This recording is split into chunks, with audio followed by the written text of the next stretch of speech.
Please don't spoil the movie. By adding your own soundtrack. Welcome back. Hi, I am Roderick Usher. Who? Roderick Usher. Roderick Usher? Yeah. Roderick Usher. You don't know. You don't know. My name is Donald Duck. That's terrible. Because, I was like, fuck a duck. Oh. When you were like, pick a name, I was like, fuck a duck. Okay. And I was like, oh, I'll be freaking Donald Duck. And that's what you chose. Okay. Choices. Roderick who? Usher? Roderick Usher. So I've been watching Fall of the House of Usher on Netflix, and it's so good. Well, it's over now. I finished it. Is it scary? It's a little jump scary. It's not as. He has another one. Maybe you've seen. Who is he? I guess the same creator. I don't know, the creator of the show. Okay. He has another one. I'm pretty sure it's the same thing. It's The Haunting of Hill House. Oh. That one I'm watching right now, and that one's a little creepy. That one looks scary. Yeah, that one. But this one is more like. And I saw both of them recently, like the promos for both of them, and I was like, this looks like the same show. Yes, it's like the same vibe, but this. But that explains why Yeah. I felt that way. The Haunting of Hill House is very much you get it, like the haunting. It's like ghosts and haunting. But Fall of the House of Usher is like I made the deal with the devil and he's come to collect type vibe. That also sounds pretty scary. But it's not like it's not. It's like it's more they die horribly than it's a little haunting. But I don't know. Fall. It's a little jump scary. But the Haunting of Hill House, I'm like. You're watching that as well? Yeah, I'm starting that right now. Okay. I'm not as interested as the Fall of the House of Usher. That shit was good. I was like, ooh, I'm about to watch that again. Interesting.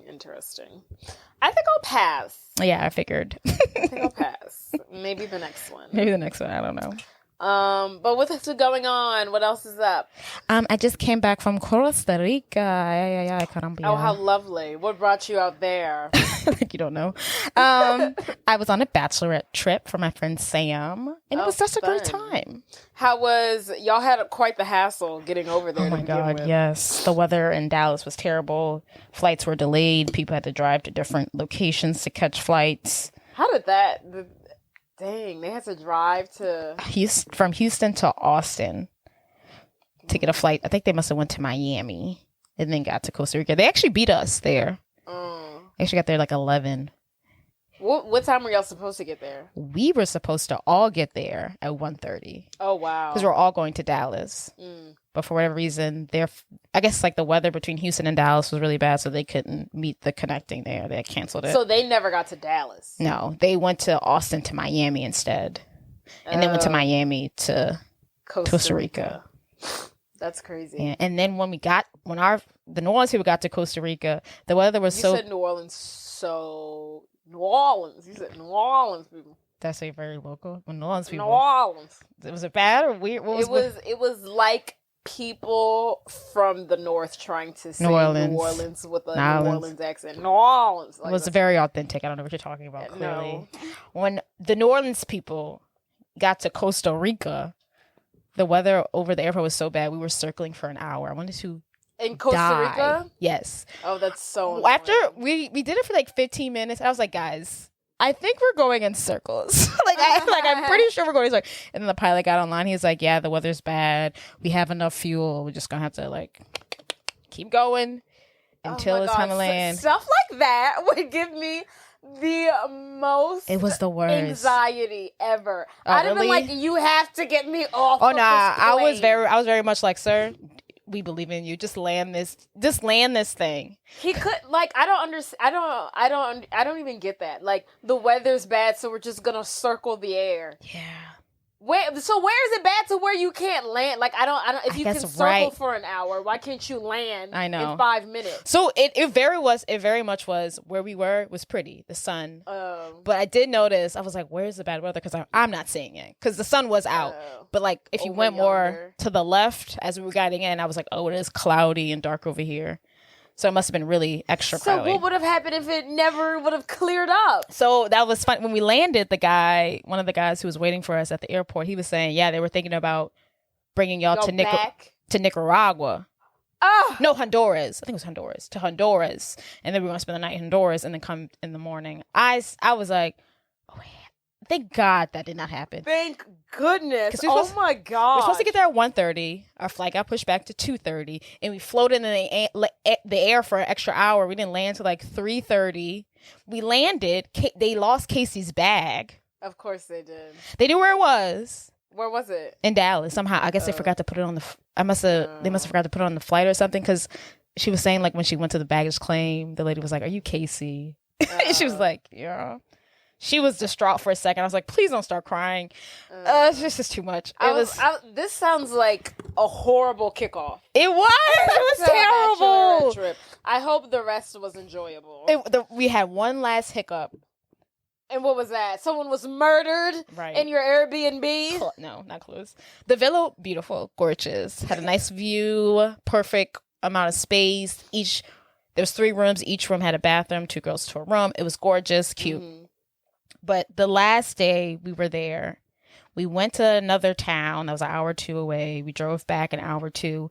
We get to the freaking gate because it's a gated community, and we don't speak Spanish that well. And our driver Johnny, who's a saint, who like drove us around the whole time and really helped us. He was talking to the security guard, and then he was trying to communicate to us what was going on. We were just like, what? Eventually, we understand that a big tree fell onto the road because our villa's at the top of this hill. A big tree fell. The gate doesn't have electricity at the moment. So it was like dark, and we were like, what's going on? A big tree fell. We can't get up. So we're trying to figure out blah, blah, blah. Then they realize, oh, yeah, I can go through the back gate. Okay. So we pull around to the back gate in the van. Security comes to unlock the freaking gate. Of course, they ain't got no key. It's like it's got a lock and chain around it. Okay. Of course, they ain't got no key. Probably threw the key away the moment they got it. They ain't got no freaking key. They were trying to like open it, I guess get the key, Johnny's like, okay, I'm gonna try to cut it open. Johnny takes his knife out of his car, and he tries to cut. We love Johnny. We're like, John, don't tell me, we're like, Johnny. But we were obviously tired, but he's like trying to cut it open.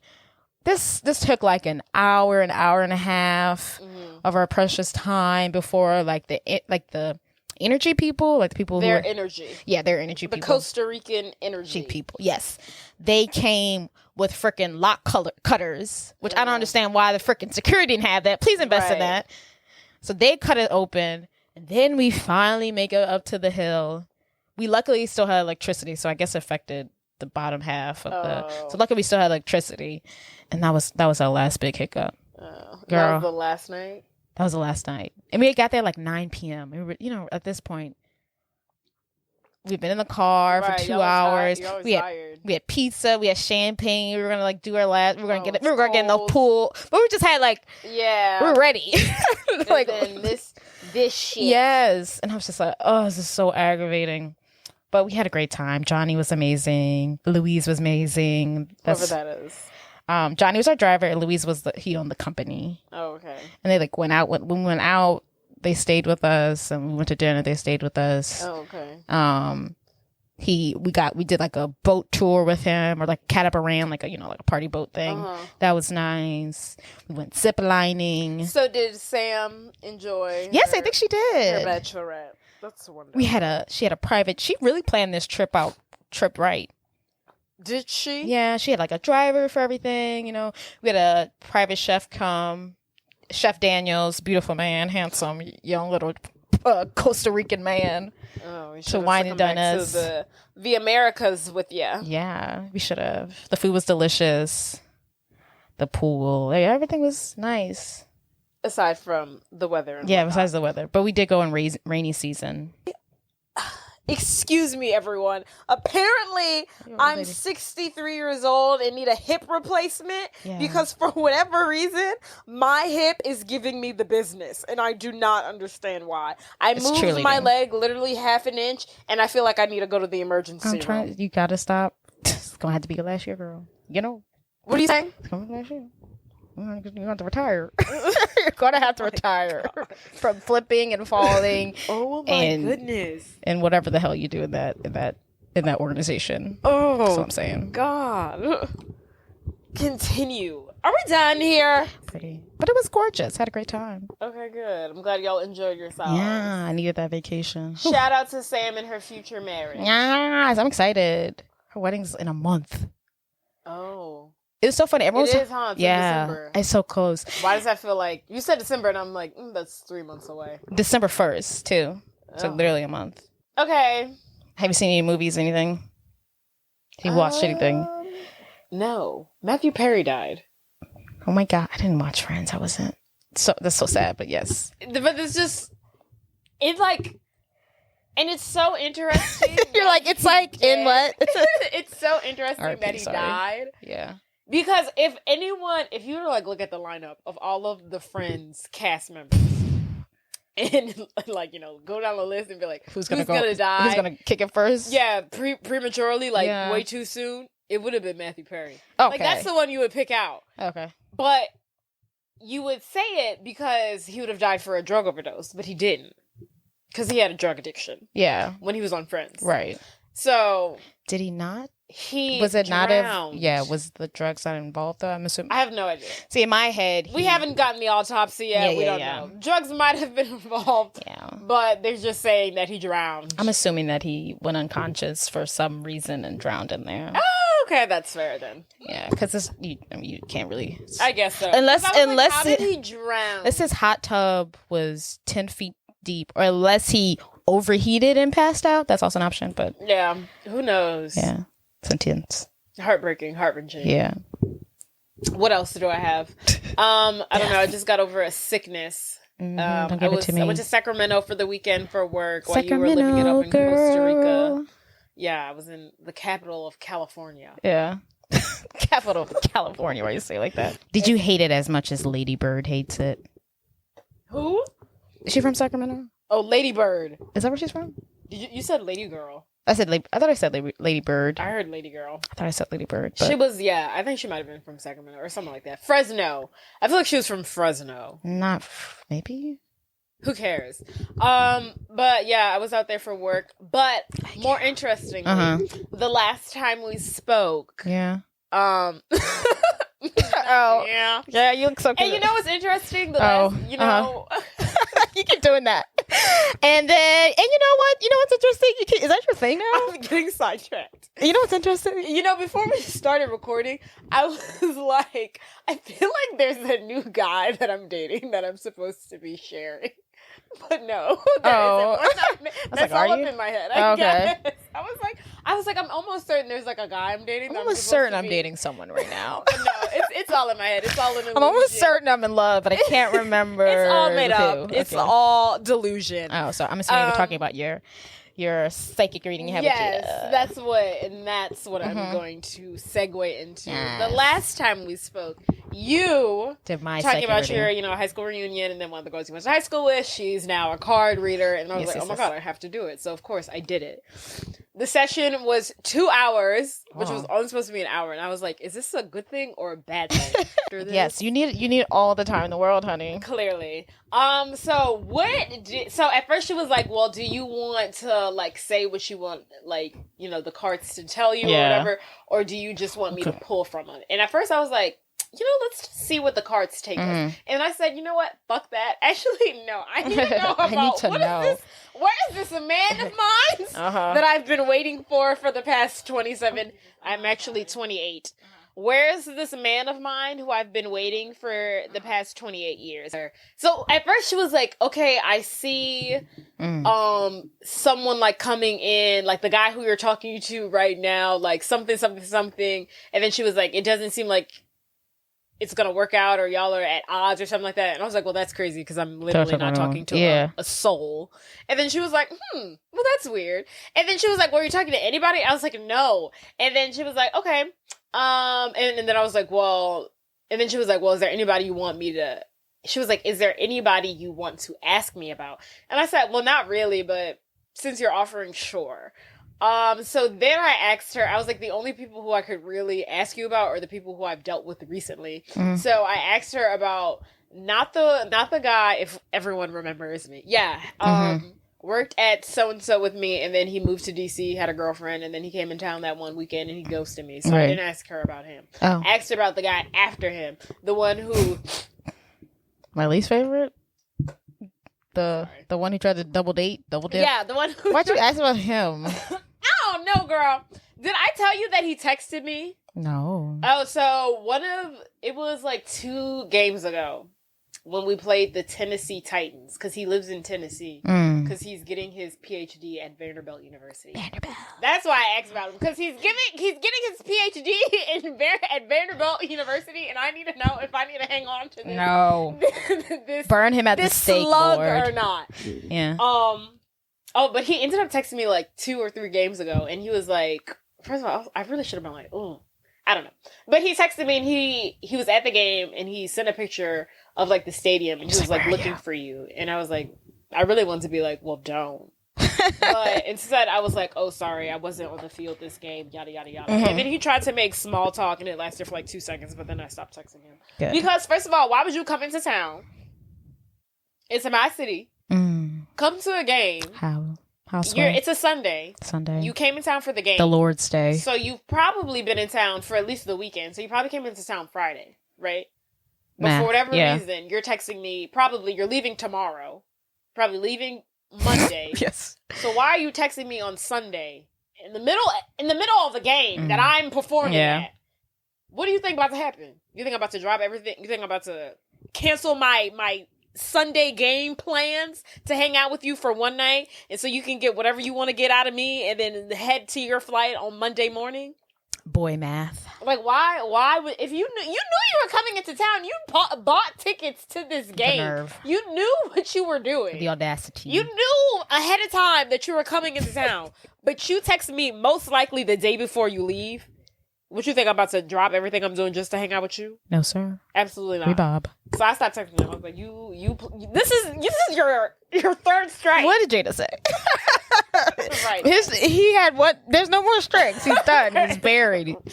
She was saying basically, so I was like, well, what about him? And then she was like, it seems like the last time y'all had an encounter, it was like really awkward and y'all left it on like really weird terms. And I was like, yeah. So then I told her the story. And then she was like, yeah, it seems like he doesn't know how you feel about him and how you perceive him. I was like, he shouldn't, because I think he's a garbage pile of turd. Of course he doesn't. She was like, and then it kind of looks like he's in a relationship. And I said, what? And then she was like, well, actually now it's kind of saying it looks like he's in a situationship. And then she was like, nope, yeah, he's in a situationship. This girl, he's sleeping with a girl, and she thinks she's in a relationship with him, but he is not interested in that way whatsoever. And I said, okay. And I was like, so is he like my husband? She's like throwing the red flags at you. She's like pouring them. I'm like, so are we getting married? And she's like, no. What are you missing? She was like, girl, what? Thank you. And I was like, are you sure? She said, what? She was like, no. She said, I don't need the cards for that one. And then she was like, but it does seem that he's gonna reach out to you again. And I said, I'll take it. Oh my God. I'll take it. What did she give you? Did she tell you anything like? Yeah, so then we moved forward. More specific. And then, she was like, okay, I see. Let me pull it up because I wrote it down in my notes. Oh, goodness. Bitch loves a quote. Okay, so she said something about she sees like a Gemini Libra coming towards me. No, she sees a Gemini, a Libra, and an Aries coming towards me. And the Gemini, she's getting like weird vibes from him. Okay. And something about me wanting to run away from him or something like that. Eek.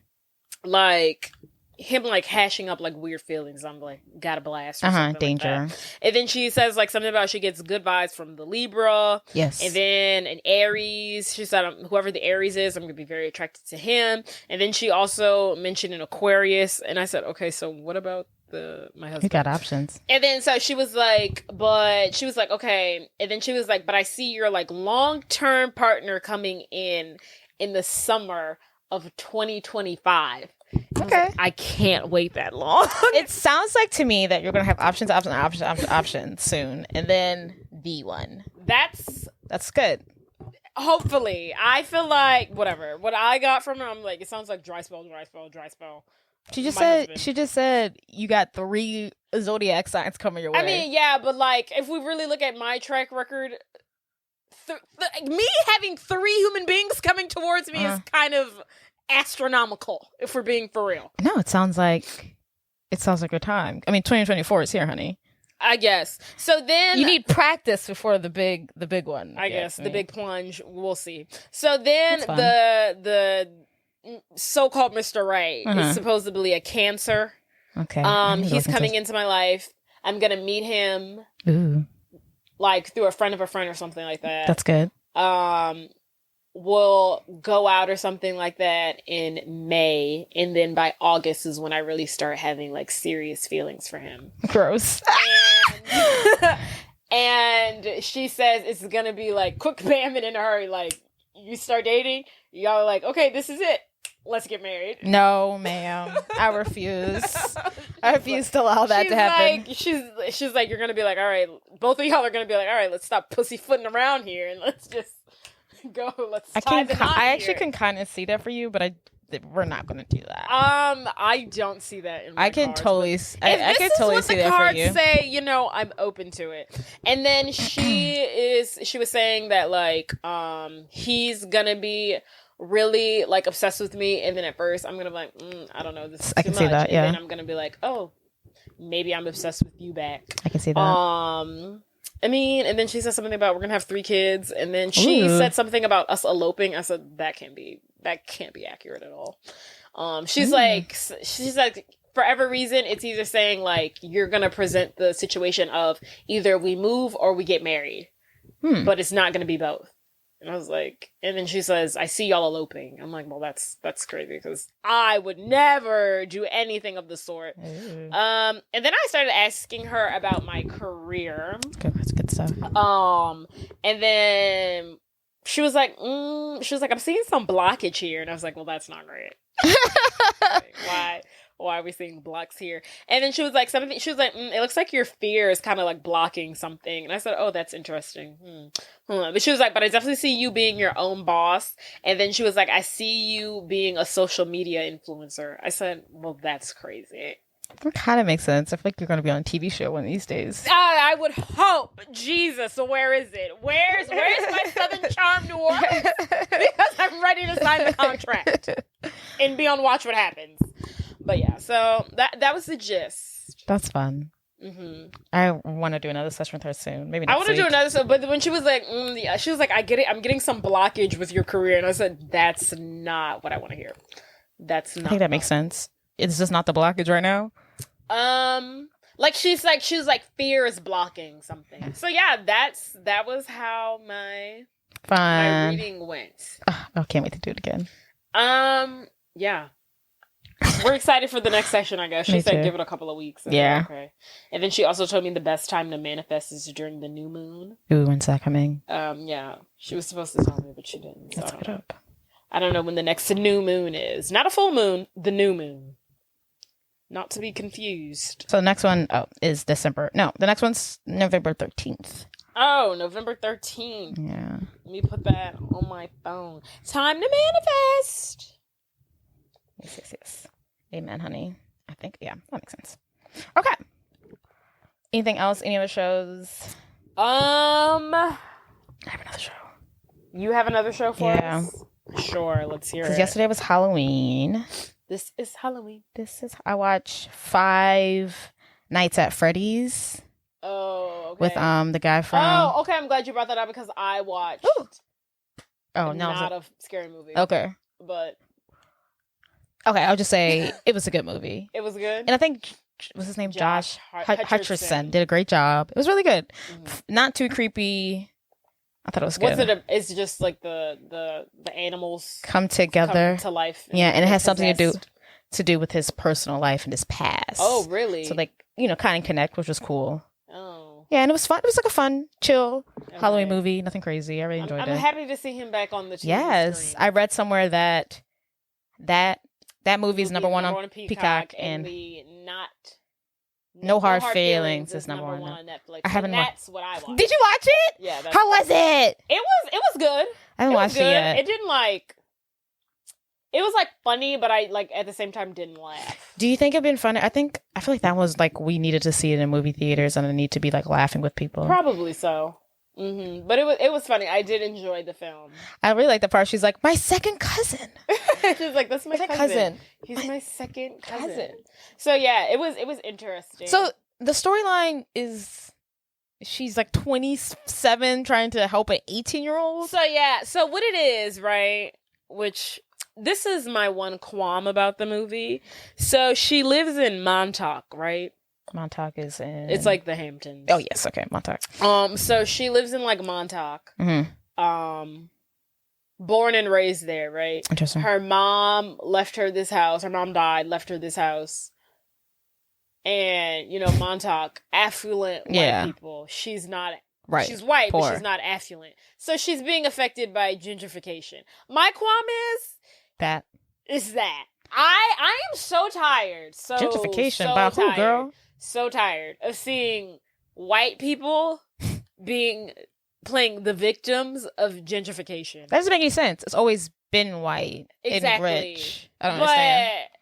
She's like poor and white, and so she's being affected by rich and white people. Girl, if you don't sell our house and live your best life. I was like, who is supposed to believe? Like, am I supposed to buy into this? Is that a strong plot, or that's just like something they mentioned? No, that's literally the reason why she's doing all of this. So I thought she was just poor. So her mom left her this house in Montauk. She lives in this house. She owns the house. She's gotta pay the bills.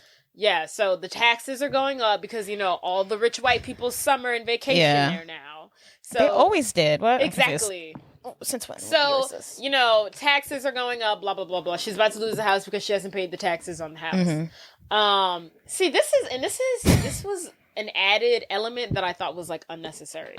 So instead, so she hasn't paid the taxes on the house, and her car gets repossessed. Yes, I saw that scene. So her car gets repossessed, and she needs a car so she can Uber during the summers, and that's how she like makes like extra cash. Her extra cash. Yeah. So when her car gets repossessed, she has no opportunity to Uber the rich, affluent white people.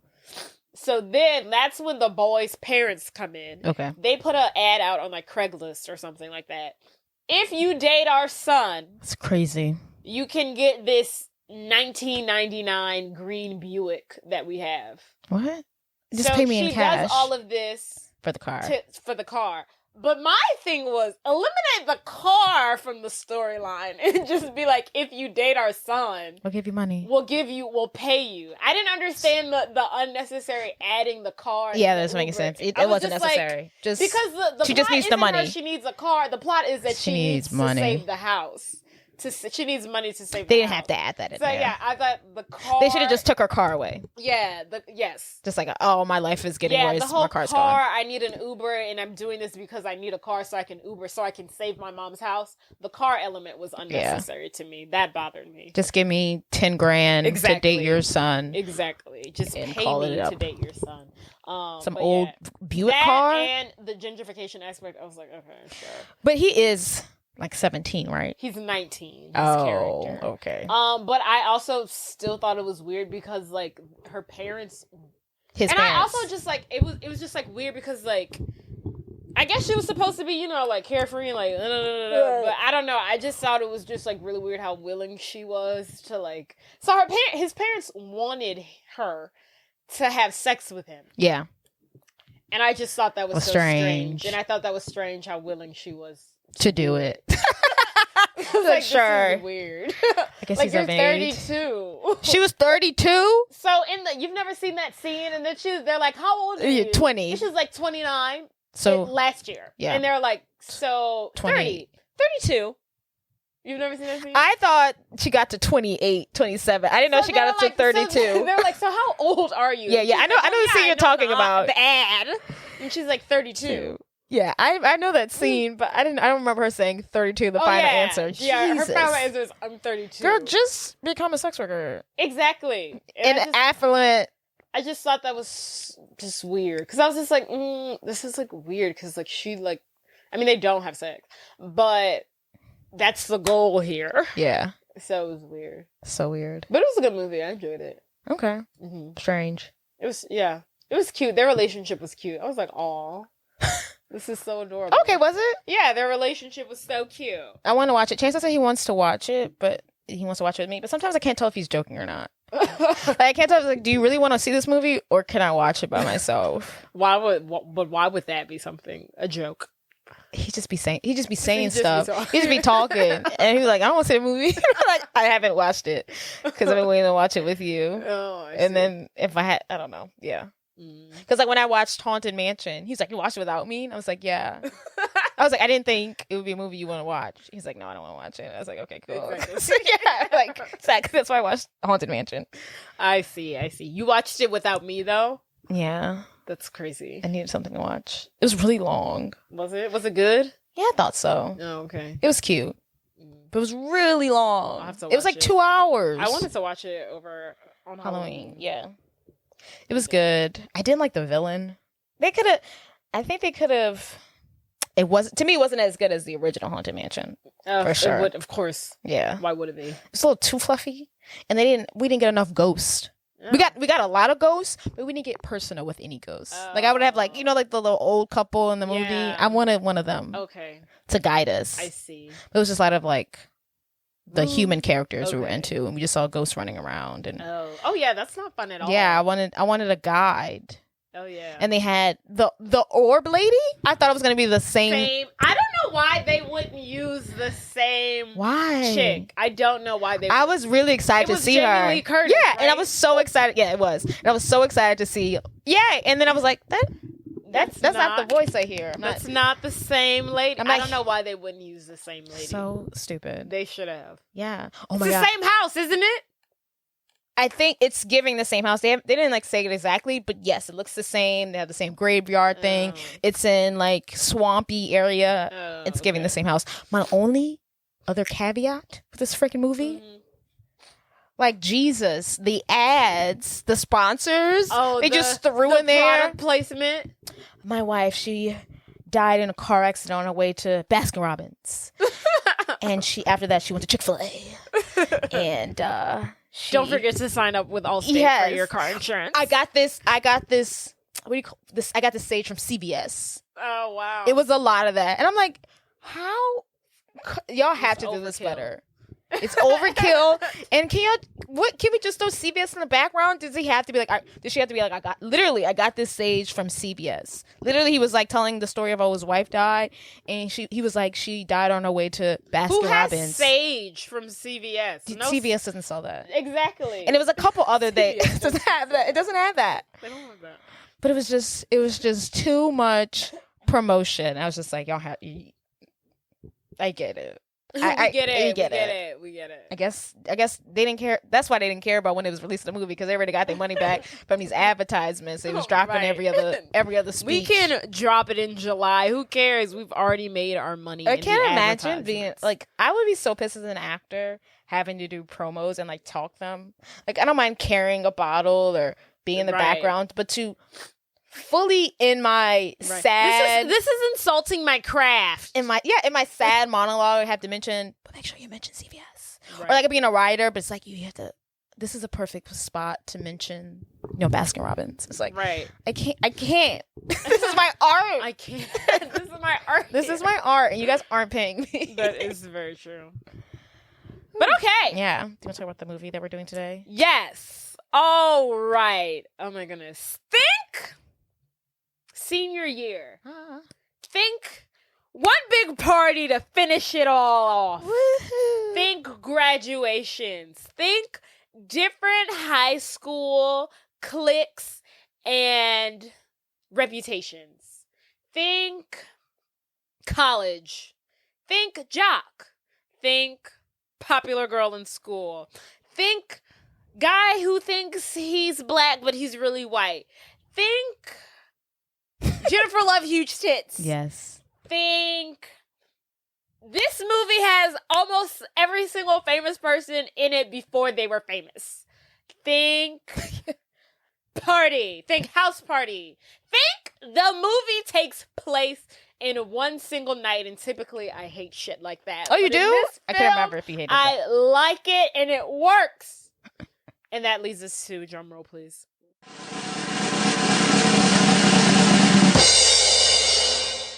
Can't hardly wait. Oh, Jesus, you screamed it at us. Can't hardly wait. I'm sorry. love this movie. You love this film? I love this movie. You know, typically, I cannot stand a movie that literally the entire film, the entire hour and 30 minutes is literally in the course of one day. I don't like that. Just makes no sense to me. I hate it. But this film, it does it. 10 out of 10. And it's great. It's great. Love it. You know why? Because it has everything else. It has the house party. It's got all the different cliques, the jocks, the losers, the popular kids, the burnouts. And this is you get great. it all, honey. And then there's like so many people in there. There's like, oh my God, look, they're in so here. many people. And it's just like very, very B-list celebrities, but like, oh my goodness, they started somewhere. Yes. Not A-list though. Not A-list. Not too many A-list. But it's like everyone from that time was in this movie. Literally everyone who was, It was like like some of the faces, I'm like, ooh, fun. Right. Where have you been? Where have you been? What are you doing? What are you up to? Summary. On the night of Huntington High's senior class graduation, current students from all social groups attend a last hurrah party hosted by one of their wealthy classmates. Among them are Preston Myers, a typical outsider who plans to proclaim his love to his 4-year secret crush, Amanda Beckett. Amanda, the most popular girl in school and the senior class prom queen, has recently been dumped by her popular jock boyfriend, Mike Dexter.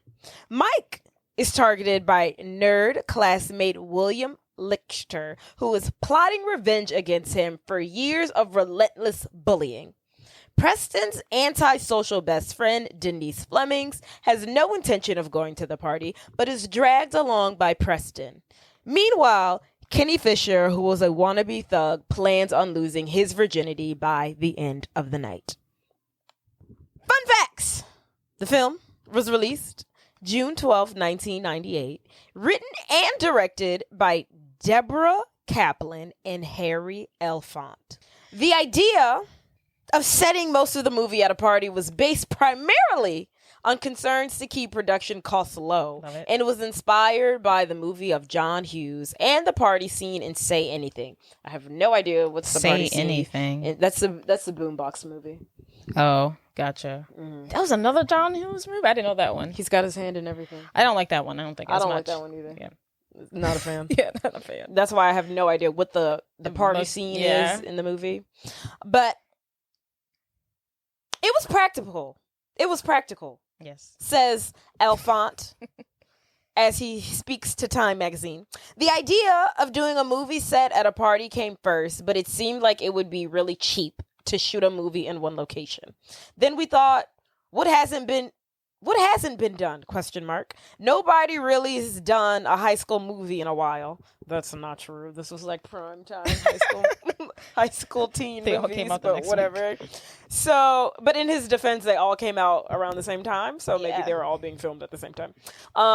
So we kind of fell into it in that way. It was kind of an accident. I love the idea that here we have these no-name writers / directors are doing their first movie ever. Mm-hmm. But they're like, we want to make a movie, but we don't have the money or the capital. So how do we keep it cheap? Let's make the movie about a party and set it all at one house, one scene, the whole freaking thing, one night. That's funny. That's not how I think movies are made. I think you write a movie and then you pitch it. They're just like, what y'all got for cheap? How do we keep this cheap? Okay. Let's make the entire movie at the party. Love that. It is fantastic. The film initially received an R rating due to MPAA objections, I don't know what that is, about the depiction of teens drinking alcohol at an unsupervised party and drug use. The film was recut and then revised for a PG-13 rating. And then one of the directors was like, of course it's unsupervised. There would a party would have supervised drinking. I've never heard of this problem before. Yeah. Who would have thunk? Yeah. Principal photography started in October 1997 and ran for 26 days. What? The cast had 1 week of rehearsal before filming. Wait, what ran for Principal photography. So the production filming started in October 1997 and ran for 26 days. Yeah, makes sense. Yeah, sounds about right. Let's see. Jennifer Love Huge Tits, known for The Party of Five. I don't think I knew she was in that show. Known for The Party of Five when she signed onto the film and appeared in the slasher hit I Know What You Did Last Summer. Yeah. Helped raise her further profile and gain her role as Amanda Beckett in the film. Ethan Embry, who plays Preston, our main character, was offered the role of William Lichter, the nerd. But turned it down because he wanted to play the guy who gets the girl and wanted to be the lead. Yeah. I'm surprised they even offered it to him. You know, my one caveat about this film is that, like, the main guy, Preston, the guy who plays him, he's not hot. Yeah, I was going to say, could be hotter. And yeah, he should have played William Lichter. He should not have been in the movie. I actually like William. I really like who William. I like who played William. Yeah, and I just don't see Preston as being the nerd anymore. This movie we could have done without Preston. Yeah. Not the character. Yeah. The guy who plays him. Just not. I was thinking, a little cuter. Who could have done a better, like, who could have fit for this? And someone who came to mind was Joseph Gordon-Levitt. I don't know. Paul Rudd came to my mind. Yeah. Too. What's that guy whose face is different from all the John Hughes movies? Oh, freaking Michael. Yeah, just like someone who's nerdy. Well, he's but 80s. I know, but just like someone who's like, who's not super hot but still cute. Yeah. Preston was just not there. Was not doing it for me. He's giving us nothing. Yeah. In the looks department. But that's a good one. I could see. Who's the first one you said? I said Joseph Gordon-Levitt. Yeah, I can see him being as the whiny type. Yes. Meanwhile, according to Charlie Carmazzo, who actually plays William Lichter, he said Adam Hayne Bird, we don't know who that is, was originally cast as William, and then Seth Green also, who plays Kevin, the Virgin, also auditioned for the character of William. So it seems like the character of William was a super hot character. Like, oh my god, could you imagine Seth Green's little tiny behind? No, he would have. I definitely could have seen it. But he does Kevin so well. He's too short to play a nerd, of course, like that. Oh, to play William. Oh, I'm sorry. Yes, I was still thinking Preston. No. Yes, he could have played William. No, we're still talking about William here. Yeah, sorry. Fame and success came to many of the actors with small parts in the movies. Yeah. Most of the headliners for Can't Hardly Wait: Seth Green, Peter Finchanley. That's Mike Dexter. Jennifer Love Huge Tits. He's popular. Do you know who he is? No. Oh, you're gonna be gooped and gagged once I tell you this one, honey. It's like, what? Who is he? He's the freaking dad in Twilight. Oh my god! No. What? I knew you didn't know that, and I was like, I can't wait to tell her that this is the dad from Twilight. That is so. That makes. I don't know why that makes me so uncomfortable. I'm like, oh my god. Doesn't it? Yes. Doesn't it give you like weird? Like it makes. Yeah, I feel the same way. It makes. I don't know if it's because I'm like, what is time? Because like, how did he go from this playing this teen to someone's dad, or just like, oh my god, he's Edward's dad. He should stay as Edward's dad. That's so weird. I don't like it. I don't know what it is. Yeah, it's creepy. I just think it's weird because he plays such a douche in this movie, and then he's like a vampire. That's dad. So weird. It's like, what a 180. That's so crazy. I wouldn't have guessed that in a million years. Yeah. Yep. So most of the headliners from the film: Seth Green, Peter Finchanley, whatever his name is, Jennifer Love Huge Tits, had a lot of success, in the past 15 years. But many of the actors who got only a few lines have gone on to have notable success, which includes Jamie Presley, who's our good sis from Not Another Teen movie, who plays the cheerleader. Oh, yes, hottie. So Margot Robbie's lookalike, the original Margot Robbie, Jason Segel, yes. Selma Blair. Wait, who's Selma Blair? She has Parkinson's now. Okay. Cruel Intentions. Yes. She has Parkinson's? Yeah. Oh. Mm-hmm. She does. Donald Fashion, the dude from Scrubs, the black guy. Yes.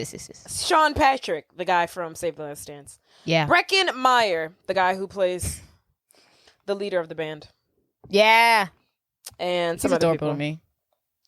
That's about all I got. Last thing we have here, the budget. Okay. You're keeping it low, 10 mil. Oh, right on the shmoney, somewhere between 10 and 13 mil, says Wikipedia. Box office. That's a hard one for me. I don't know what people were. $20 million? Oh my God, look at you. Look at this. Oh my God, I'm so proud of you. $25.6 million. $25.6 million. Okay. Cast. Ethan Embry as Preston Myers, our main character. Yes. Jennifer Love Huge Tits. Jennifer Love Hewitt as Amanda Beckett. Lauren Ambrose as Denise Fleming. Lauren Ambrose as Denise Fleming. Preston's best friend. Peter Ficciani, this is such an Italian name. I really have no idea. As Mike Dexter, Amanda Beckett, ex-boyfriend, jock. Seth Green as Kenny Fisher, our white gangster / virgin.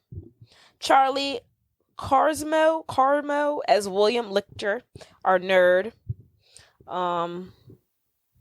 Let's see. Jason Segel as Watermelon Guy. Salma Blair as the girls who Mike hits on. I just love how they, like, all these famous people are literally like girlfriend number 2. Yeah. Jamie Presley as girlfriend number 1. Did you say Yearbook Girl? Oh yeah. Oh my God, I forgot about her. Freaking Melissa Joan Hart as Vicky, the Yearbook Girl. I feel like they gave her name because I'm pretty sure they definitely gave her. They gave her Vicky after the fact. They never say her name. They never say her name. Breckin Myers as Love Burger lead singer. Love Burger, great band. Did somebody order a Love Burger? Well done. So hilarious. They could get their own movie. Please. And then the list goes on, but yeah, these are all the main characters that we need to know. Okay, Jade. My back hurts. Oh God. At least it's not your hit this time. Who knows? There's always something wrong with me.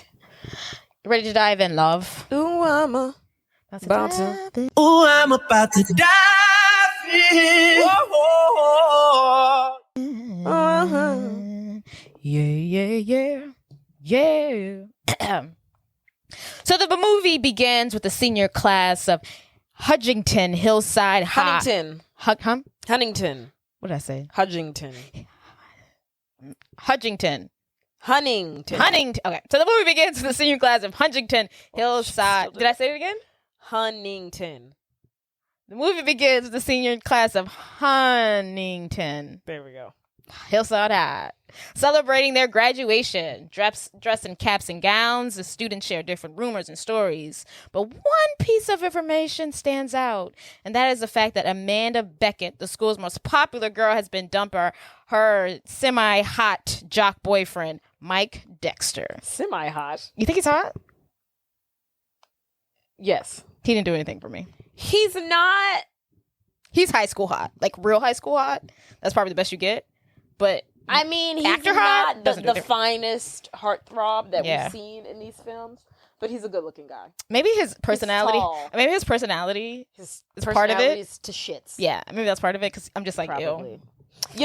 What I really love about this scene is how, like, we see nobody's face and they're just like, are you going to that party tonight? Did you hear the news? Are you going to the party? Dude, I'm going to the army. They're going to shave your head. Are you going to the party tonight? Who's throwing it? The girl in our gym class? No, the girl in our chemistry class. Did you hear that Mac Dexter broke up with Amanda Beckett? Where are you going to college? I'm going to NYU. What about you? Did you hear I'm naked under this gown? I love that. I love that entire scene. Just chaos. I feel like you got everything someone says. Like, literally.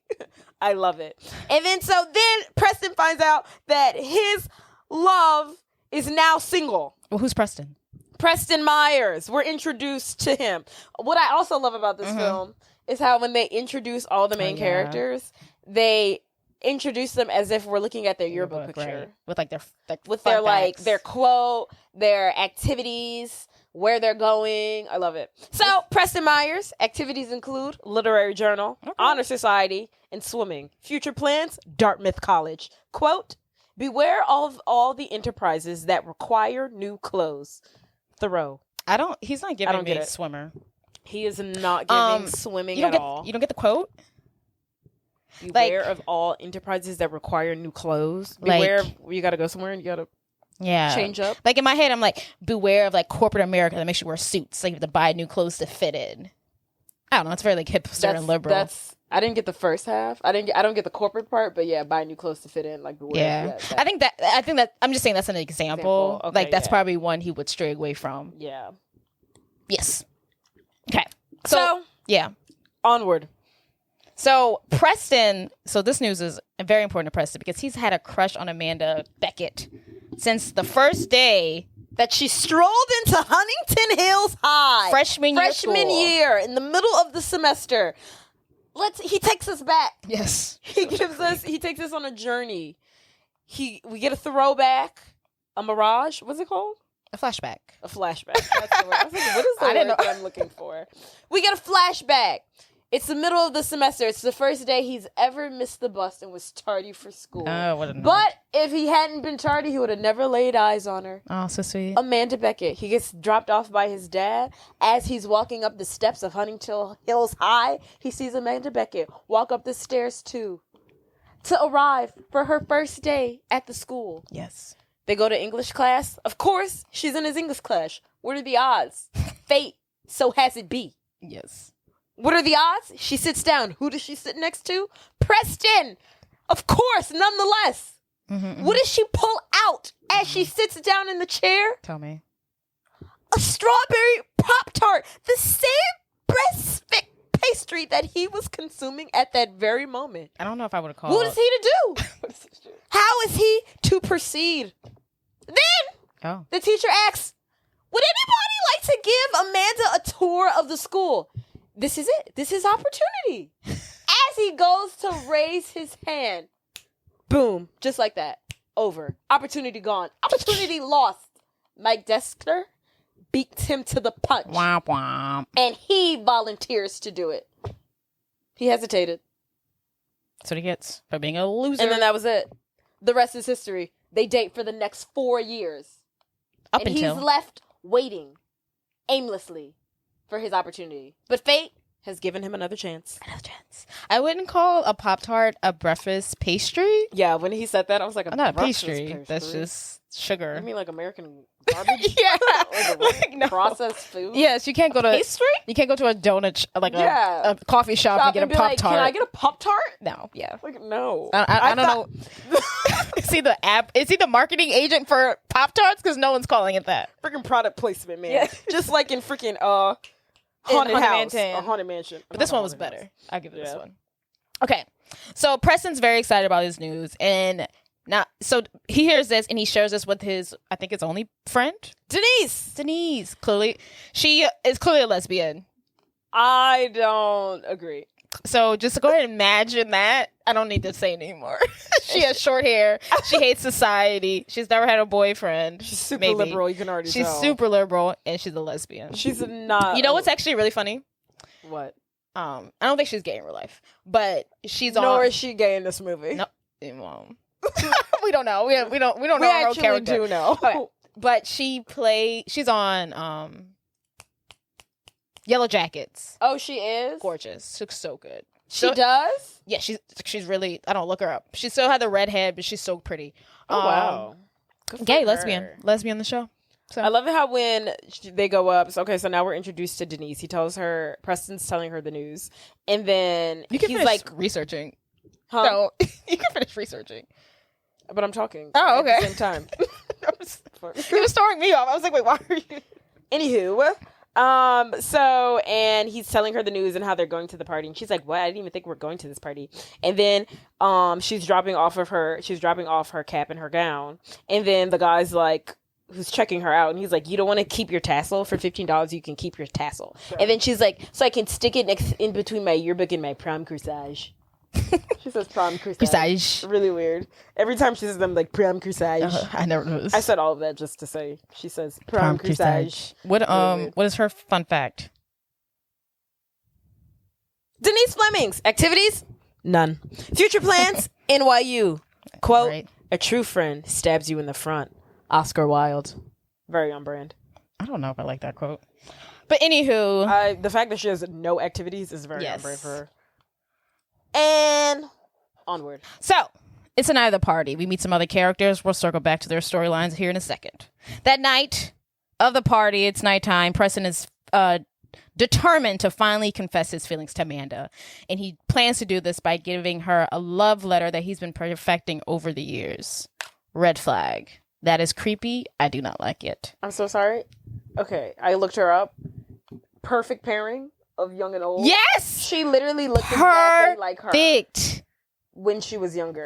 Their this is really... their auditions for a lot of the people, I'm like, oh, this is good. Oh, you guys did a good job. And they all give this, their young and their old selves all get the same vibe. Great casting. Casting. I love when that happens. But yes, she's gorgeous on the show. But anywho, so he's plans on giving her this love letter that he's refracting over the years. It's gross, sir. Get a life. And then if you will, a serendipitous moment occurs when he hears a Barry Manilow song come over the radio, and we're at the party. Huh? Yeah.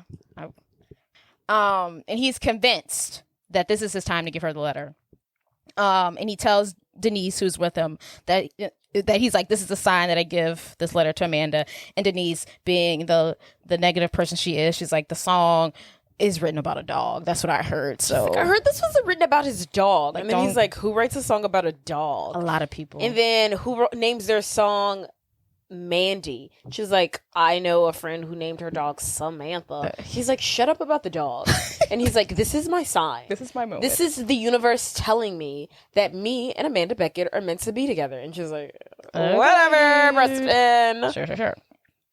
So as the party unfolds and the movie unfolds, we see a colorful ensemble of characters. We're introduced to the party host.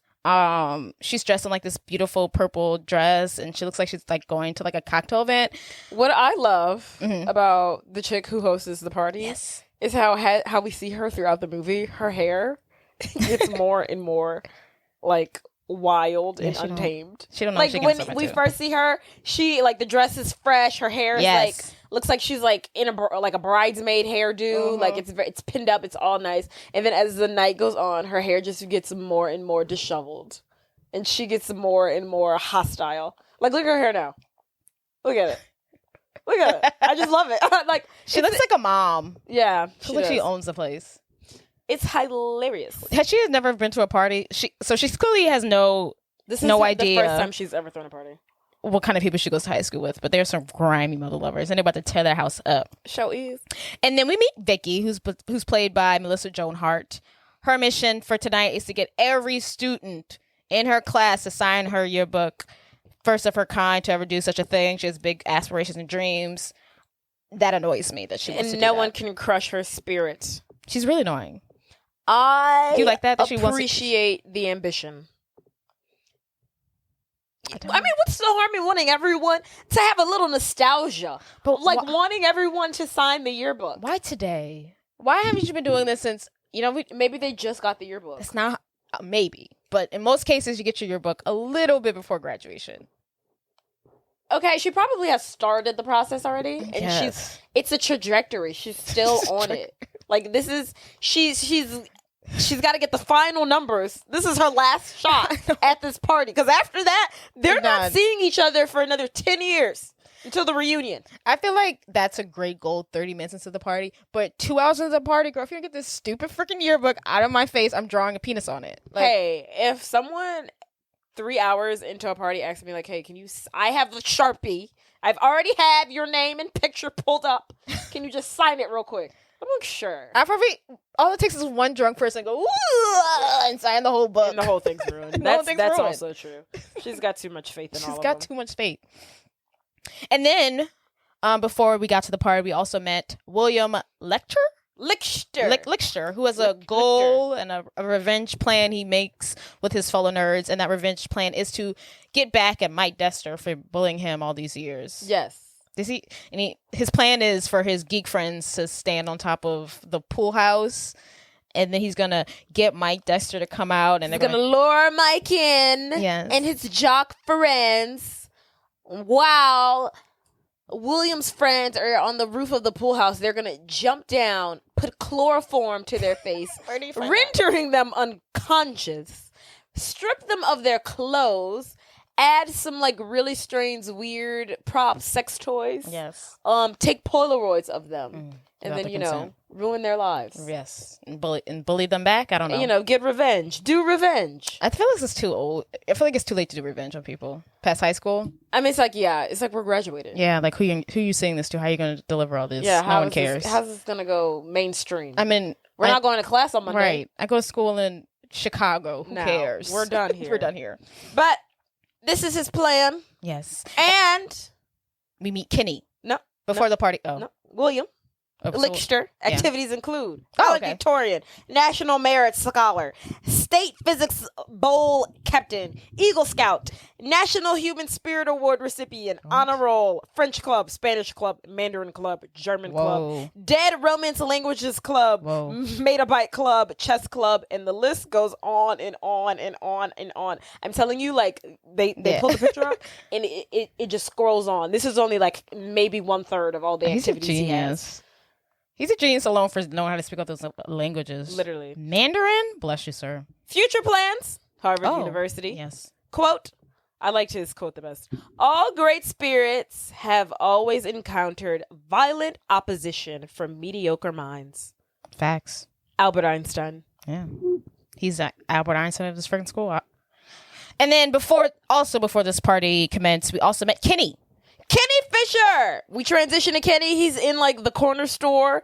Kenny is a white person who has serious. Kenny's a white person. Serious mistaken identity. Yeah. Self-hate. I don't know what it is, but he thinks he's black and he's not. And so do his friends. Kenny Fisher. Activities include JV basketball. JV. 1 game. It says it on the picture. 1 game. Future plans, UCLA. Quote, picture me rolling. Tupac. Yo, I gotta have sex tonight. Is that the quote? Yo, I gotta have sex. That's how we're introduced to him. Yo, I gotta have sex. Did you talk about a sex kit? Did you mention that? No. Okay. And he also has a sex kit. And he has a sex kit. So he can have sex tonight. So he's walking around at the party with a book bag that has like condoms and vibrators and elixirs and lube and all these things and scented candles. So, and not another teenage movie. This has got to be who they're talking about. The little brother, right? No. It's not? He's not whitewashed. Maybe? Not whitewashed. I mean, he's not like, he doesn't have a black scent. They have an Asian scent. Yeah, the Asian friend. I guess. Maybe. It was giving it, though. Yo, I gotta have sex tonight. Okay. What the fuck? And also, before we got to the party, we saw Mike with his fellow friends. And Mike is trying to convince his friends to also break up with their girlfriends. So when they go to college, they could just bang on. They can all have the summer together to turn up, hook up, and do whatever they want without their stupid girlfriends. Yeah. And of course, Mike being the ringleader of these idiots, they're like, oh my God, that's such a great idea. We should all break up with our girlfriends. Our girlfriends suck. They suck. They suck. Mm-hmm. You're a genius, Mike. Mike Dexter is a legend. Mike Dexter is a role model. No, he's this not. is such a great idea. I can't wait to break up with my girlfriend. And mind you, all of their girlfriends are friends with Amanda. Yeah. So it's just all messy. of it. Of course, like naturally, all of his friends are friends with all of her friends. They're all dating each other. They're in a circle. Yeah. Circle jerk. Of popular people dating each other. Disgusting.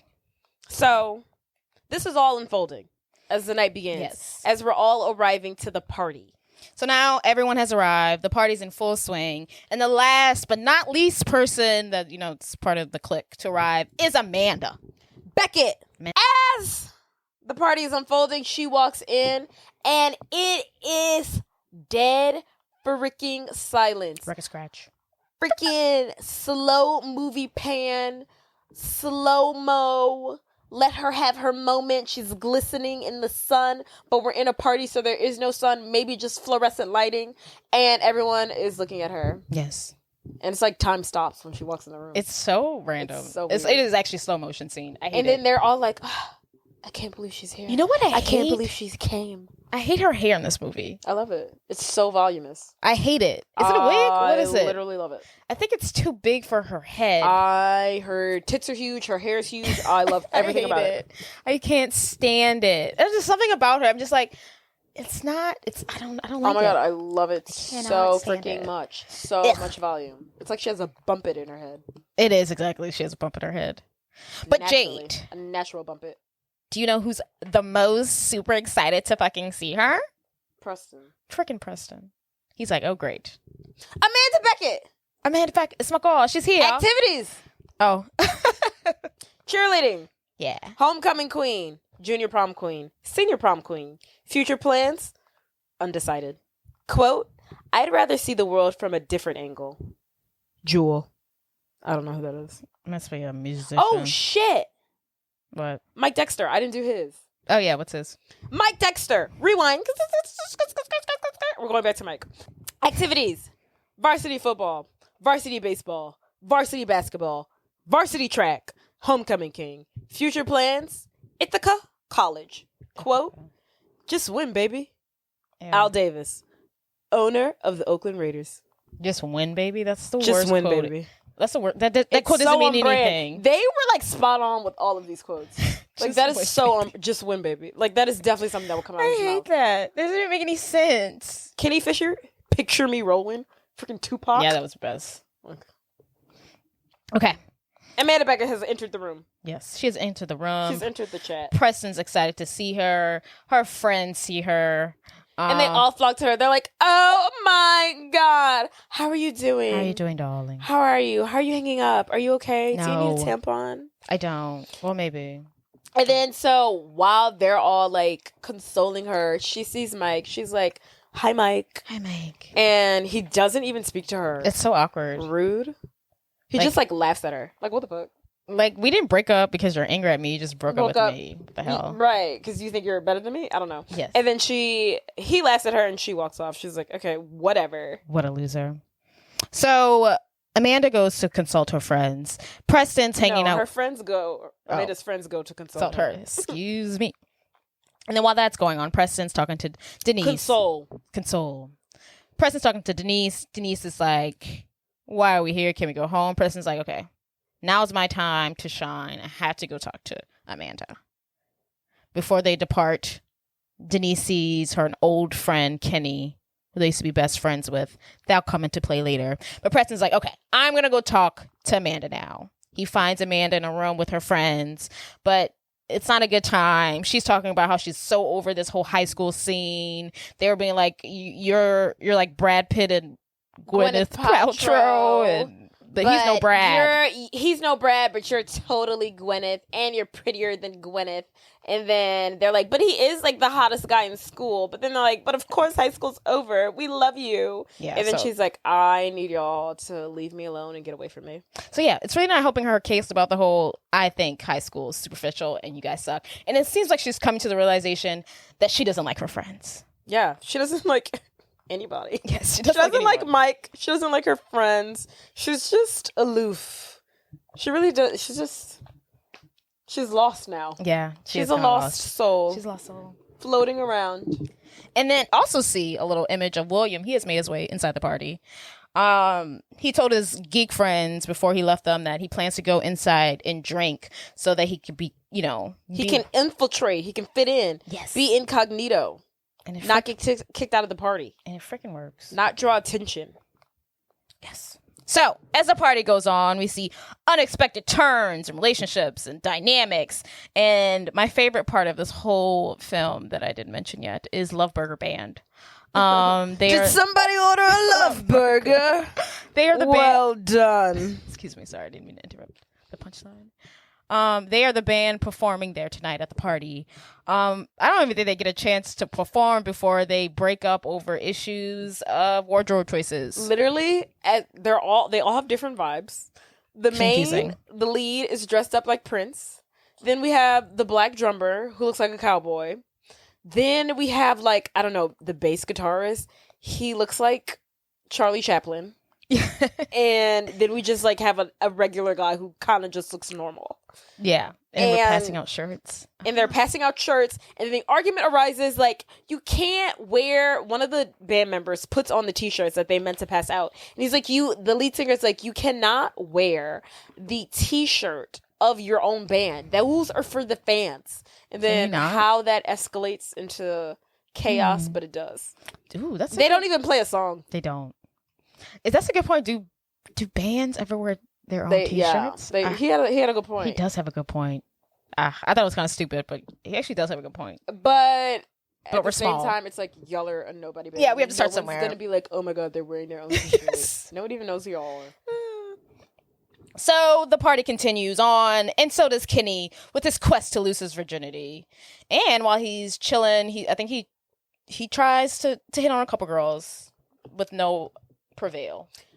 And side note, he's actually compiled like a list of the top 10 girls that he will be determining which one he will be losing his virginity to. Did he? Because he just thinks that all of these 10 women are flocking to him.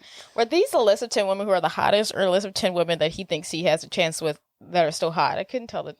Who knows how he determined. He narrowed it down, but somehow he narrowed it down to 2 lucky women. 10 lucky women. That's a lot of women. And he's got to figure out which one of the 10 will be the lucky number 1. What's wrong with this man? He is confused. I'm very confused. Oh, Kenny Fisher. But he gets denied. Obviously. I mean, like, who would really want to be with anybody under 5'5"? And dressed like that. And, like, talking like that, it's not helping. Right. So just when Kenny's down on his luck, he discovers an opportunity. He overhears a girl crying about how her boyfriend cheated on her, and that she plans to sleep with the first person that she sees at this party to get back at him. He cheated on her with a sophomore or something like that. Disgusting. She's gonna beat him at his own game, she says. And of course, Kenny hears this girl telling all this information to her friend, and that girl's famous too. The friend she's talking to. They both are. Well, not both of them. Well, the girl who's crying about her boyfriend is either Courtney or Whitney. I don't remember which one. Yeah. From Bring It On. And the other girl. And then the girl who she is talking to. Yeah, we've seen her in things. Yeah. I can't think of something. I can't think of what. Cougar Town? I don't know. I want to say she's on. What's that show they used to have with Amanda Bynes? Amanda Bynes? Yeah. Amanda Bynes. What a Girl Wants? No, that's the movie. What I Like About You. What I Like About You? I didn't even know she had a sitcom. I used to love that show. I'm not seeing her. What I Like About You. It's a show. Oh, yes, it is her. Yes. She's on there? Yeah. I knew it. Leslie Grossman. What else is she on? Let's see. She was on American Horror Story. Oh, she's on the new American Horror Story. Sorry, random. The Good Place. You watched that? Don't you watch The Good Place? I did, but I don't remember. Miss Congeniality too? No. She's on something bigger. Where is it? She's on Nip Tuck. No. 10 Things I Hate About You. She is on the show. I remember her being on American Horror Story, but I can't remember what she played. She doesn't do a lot, which is weird because I feel like I know her face so well. Right. Which American Horror Story? She was on American Horror Story in 1984. That's a camp one. I think she was on more than one. Maybe she's on the recent one with Kim Kardashian. Is she? That. It's really bad. I know she's done more than one season. Yeah. Anywho. Okay. But yes, Kenny overhears them talking. He takes his opportunity and he goes up to talk to the girl. He says, yo, baby doll, don't you be crying your eyes like that. You so pretty. Tupac. Oh, baby, please. Baby, please. You are way too fine to be looking this sad. Don't gross. You sound just like him. Ugh. Now, sweetheart, tell me what Special K can do for you. And then, she's like, hey, you know what you can do for me, Kenny? What can Meet me in the pool house in about 20 minutes. Yes. And he said, oh, sure, baby. Just give me like 20 minutes, 30 minutes to freshen up. That's a long time. Okay. Why? Yeah. Why did he need that much time? He gotta go consult. He's gotta go to his love kit. Yes. His book bag full of elixirs and potions and lubes and condoms, and get ready. Yes. So that's why he asked her for the extra 20 minutes, and she's like, "Okay, fine." And then Kenny walks off. She looks to her friend. She's like, he'll do. Sure. It'll make a turd. Kenny's on his way to the bathroom to get himself nice and ready for his first time. But he finds, as he goes to the bathroom, a long, long line. He starts to wait in it, but then a whole bunch of drunk people, skip him, get into the line. He's like, F this. So he goes to consult the party host. He's like, yo, baby girl. Whose hair is quickly becoming more and more crazy, entangled. And she's yelling at people because, like, someone drew on her family portrait. She's like, who did this? So Kenny goes up to her and is like, hey, do you have another bathroom? She was like, there's one upstairs, but you can't use it because you're a regular person. No one's allowed up there. But then he, like, helps her out by ratting on the person who drew on the poster board. She's like, fine. You can go upstairs, but just make sure that you don't close the door behind you because the lock is kind of broken, whatever. So he makes his way upstairs. He's doing all kinds of weird things. He's getting himself ready. He's pulling out condoms. He's wiping off his junk. I don't know. And he keeps the door, like she said, open. A little cracked. He doesn't close it. Meanwhile, Denise, who is now at this party by herself because Preston is on a mission to win Amanda Beckett heart. Yeah. She's sitting at the party. Preston is really her only friend, so she doesn't know anyone at this party. She's sitting around looking lonely, looking sad. So sad. She has no friends, no confidants, no companions in this whatsoever. And then someone throws a brownie at her face. So, as you do, someone throws a brownie at your face. What do? You go to the bathroom to go clean yourself off. She makes her way to the bathroom. Somehow she gets access to the second floor bathroom. She goes up there. She opens the door and she walks in to find a young Kenny Fisher, pants down, blow dryer in hand, condoms in mouth, and she is startled condoms in to mouth, say the least. She's like, what the fuck? And he's like, close the door. And then as she's looking at him in shock and puzzlement and fear, she backs into the door, accidentally closing it. As she goes to turn around and try to open it, it is now locked because, like the hostess had mentioned to us, the door handle is broken. What kind of door is this? Yeah, to where it just like you close it now, it's you're locked in. I'm breaking the door down. I'm sorry. I'm just breaking the lock off the door. It is hilarious. Y'all need to get a new one anyways. They are stuck in there for the remainder of the evening. Of the party. So downstairs, Preston is back on his quest to, talk to Amanda. She's walked away from her friends that she doesn't like so much anymore. And she's sitting in a room by herself, being sad about the fact that she's hot, but doesn't have a boyfriend anymore. And Preston sees her. Amanda sees him. He takes this as his opportunity to walk up to her. But he runs into an old friend that tries to reconnect with him. Who is just like, does not know how to read a room, doesn't know how to shut up, sir. And he's just like, hey, Preston, well, how you doing, man? How you doing, buddy? Hey, remember that time in 7th grade when we went on that field trip and you shit your pants and then you tried to hide your dirty drawers? He threw up in a backpack. Do not do Preston that bad. But mind you, he's sitting right next to Amanda Toaster. But he threw up in a backpack. This dude is not reading the room. He's reciting this humiliating story about when they were like in the freaking 7th grade. And then Preston's like, that wasn't me. And he's like, yes, it was, man. And he's saying all of this right in front of Amanda. Hello. And who gets up? Amanda gets up or Preston gets up? Preston runs away. So he runs away. He's like, I've gotta get away from this situation. But unfortunately for him, another man comes, Amanda's second cousin. What's his name? No idea. Does he have a name? I don't know. Let's see. He does. I want to say it's Ron or Rod or something. Did I write it down? I don't know what it is about him. He makes me so uncomfortable. Yeah. He gives me the ick. Beyond belief. Like something about him. Is it the fact that he's trying to hit on his second cousin? No. I mean, It could be. Even that. Like, I think if they would have casted anybody else, I wouldn't have been so creeped out. But something about him just looks so creepy to me. I just feel like in reality, he is like that. Like, I don't know. He seems like the guy who touches women weirdly and makes them uncomfortable. Like, oh my God, just the thought of him makes my skin crawl just a little bit. Cousin Ron.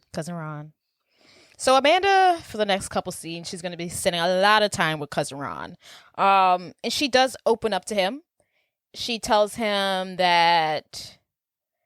Well, she flexes on her relationship with Mike Dexter, and she tells him that she has a fear of being alone and losing her identity as Mike Dexter's girlfriend. Yeah, I feel like majority of the time that we see her in this movie is literally talking to him. Yes. They talk for like half the freaking movie. You can she does, but you can tell like she's like, oh, finally someone's asking me my true opinion. Right. She's getting vulnerable with Cousin Ron, and she's like, finally, a guy that I don't have to worry about. You're my cousin. Right. Unfortunately, Cousin Ron is thinking otherwise, but we'll get to that in a bit. Yeah. Unfortunately, you thought, sweetheart.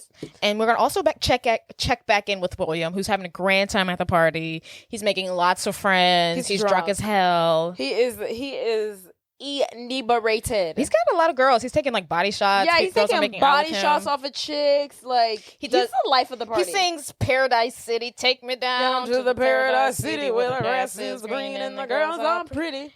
Why don't you please take me home? The girls go crazy for it. He gains a new addition of women that want to flock to him. Like, literally, if someone had the best night at this party out of any of them, it's William. It's William. William had the night of his life. The night of his life. The lack of social outings, popularity, friendships that he lacked these 4 years at Huntington High, he made up for one night at this party. One night only. I really wish he would have opened up. It seems like a fun guy. He seems like a great It seems guy, like everyone was drawn to him very quickly. He should drink more. Yeah, he should go out more. He should relax. Everyone seems to be drawn to him. Yeah, everyone is literally drawn to him. To the point where two girls at a time are going into the bathroom with him. The makeout room. One girl's crying because she didn't get to go in the bathroom and make out with him too. So he's having a great night. Also, Mike is continuing his crusade to get his fellas to break up with their girlfriends or check it in to make sure that it's happening and it's not looking right. It's not looking right. So as William is on to the side having like the best night of his life, Mike's night is slowly getting like a little bit worse and worse. So they arrive to the party, all of the jocks, on this crusade. Hey, Mike broke up with his girlfriend. We're gonna break up with ours. Yes, that was the plan. He got 3 friends. All 3 of them said they was gonna break up. All 3 of them got hot. Well, he got 3 of them. Yeah. All 3 of them hot girlfriends. All 3 of them got hot girlfriends. So remember, they're all friends with Amanda. So Mike, he approaches one of them. He sees one of them making out with his girlfriend on the staircase. What's going on? He pulls them up. He's like, "Hey, man. What's up? Have you done it yet?" And he's like, "Oh, hey, Mike, this one, he makes me uncomfortable too." Does he not look like a weasel to you? He does. He looks like white trash. He looks like something white trash, like a white trash weasel. Literally in this part, like this scene here. Look, when they're there and they're like, "Oh, we should all break up with our girlfriends," and he's like, "They suck. They suck. They suck." Oh, what is wrong? He's like he's crazy. He's like a white supremacist already. he's like an incel already. Yeah, they suck. I'm like, what is wrong with him? He was like, I've been waiting for this. I'm like, is he on coke? Like, he might be. He's just like crazy to me. I don't like him. He made me so uncomfortable. Him and Cousin Ron. Anywho, so Mike pulls one of his friends up. We'll call him Jock number 3 because none of them have names. No, too many people. in this movie. Jock number 3, he pulls him aside and he's like, "Hey, have you done it yet?" And he's like, "Look, Mike, girlfriend number 3's parents are out of town, and she was thinking that, I could sleep over. And you don't get it, Mike. Her parents, their bedroom has mirrors. Ew, you guys cannot do anything in their parents' bedroom. That's disgusting. Why do they have mirrors? Because they're kinky. That's so crazy. They're into something. Also, why are they out of town doing their daughter's graduation? That's what I was thinking. I was like, why are they out of town for her high school graduation? Right. That's insanity. I was also wondering where the girl who's throwing a party were her parents were. Because, like, what? Why are they not in town? For her. Exactly. What's going on here? This is where there's plot holes here. So he's like, "Look, Mike, I can sleep over. Her parents have mirrors. I don't know. I don't know anymore." And then Mike's like, "Whatever, bro. You freaking suck." And he's like, "Hey, Mike, no. Then he turns around, sees his hot girlfriend, is like, you know what, fuck it. I'm going to make out with my hot girlfriend. Yes. So he doesn't break up with her. So meanwhile, Mike goes over, he makes over his way to jock number 1 and number 2, who are now currently dancing with their girlfriends. And their girlfriends are the hottest. Number 1 and number 2. Now, they got the hottest. The hottest ones. Yeah. Girlfriend number 3, she's not all that. Them first two, yes. That's some bad bitches. Not another teenage moving to black girl. Yeah, I ain't breaking up with. I wouldn't break up with them neither. No, no, hell no. A young, what's her name? Ooh, the black girl. A young original Margot Robbie. Yeah, absolutely not. What's the black girl's name? She looks familiar, but I'm not familiar. She is. I think she was on that show with Steve Harvey. You remember? Mr. Hightower. What that show called? Jamie Foxx show, huh? I said Steve Harvey, so. Why would I be talking about the Jamie Foxx show? I know, but you think Mr. Hightower? But no, I feel like it's Jamie Foxx. No, that is Garcelle. Garcelle was on Jamie Foxx show. Who's Mr. Hightower? I just told you, Steve Harvey. Tower. That doesn't sound right. Mr. Hightower. That's a Steve Harvey show. That's it. I told you. Well, you said. I thought you were asking me. Okay, but the name of the show is Steve Harvey show. That's weird because his name is literally Mr. Hightower. Am I not wrong? Right? What TV show was Mr. Hightower on? The Steve Harvey show. Steve Hightower. Oh. Why would they call it this? Why would they call it the Steve Harvey show? And then his character is Steve Back then, Hightower. we just had to pull people in. That's so stupid. But she's on that show, is she not? Look up the cast. You thinking this black lady? Because no, that's literally her. No. No way. She's wrong, ladies and gentlemen. No. R.I.P. We were right back. No, well, hold on. She's wrong. She admitted it. All fair. I promise. Damn. Dumped it. I sure was wrong. Fuck. Damn, I hate being wrong. They got the same haircut. Oh my God. They literally have the same haircut. That's not okay. They look exactly alike. I'm going to Google a side by side and everyone's going to be like. But what's her name? The black girl's name? Which one? The girl from Can't Hardly Wait. Is it girlfriend? Tambola Jones. She's in a lot. The Woods, The Brothers, 2 Can Play That Game. Oh, where is she? What do I know? What Men Want. The 2019 version. Yes, I remember her. Next Friday. What is she doing next Friday? Next Friday. 1-on-1. Maybe that's what I think she's in. Oh, she's in Blue Streak. She's in a lot of black stuff. Yeah. That's a good one. I think she plays his girlfriend. Okay. Anywho, where were we? They're too hot. Mike walks up into his best friends dancing with their hot ass girlfriends. He's like, "Hey guys," pulls them aside. We need to talk. And he's like, "Did you do it? Did I do it?" And they're like, "Do what?" Come again? You know. And then jock number 1 is like, "Look, hey, we were gonna do it, man, but." She does have a name, Beth. Why do I know that? Beth, girlfriend number 1, Jamie Presley. Her dad got us tickets to the, I don't know, freaking Mumford and Sons, Red Hot Chili Peppers. Yeah, older. Definitely not Mumford and Sons, but not Mumford and Sons. Red Hot Chili Peppers. Maybe. I don't know. Some band concerts. Yeah. And we're gonna wait until then. And he's like, Mike's like, okay, well, when's the concert? Jock number 2 is like August. And he's like, y'all freaking suck. Mike's like, I've had enough. Y'all are garbage. And he walks away. And what do they do? Go back to dancing. Go back to dancing with their hot ass girlfriends. Yes. Stay in your lane. You know what I read? Oh, tell me. When I was doing my research. Apparently, during the scene where he approaches them and asks them, if they've broken up with their girlfriends. Apparently, and when I read this, I was like, no, he didn't. Apparently, he has a child at this point in his life. Which one? Mike Dexter. Okay. The guy who plays him. Yeah. Apparently, he has a child at this point in his life, playing with his baby. Toddler. I don't know. It must have been a toddler. I don't know. Scratches him in the eye severely. Oh, I did read that. Uh-huh. And fucks up his face. And during that scene, you only see half of his face. And when I was reading it, I was like, no, you don't. You literally see his whole face.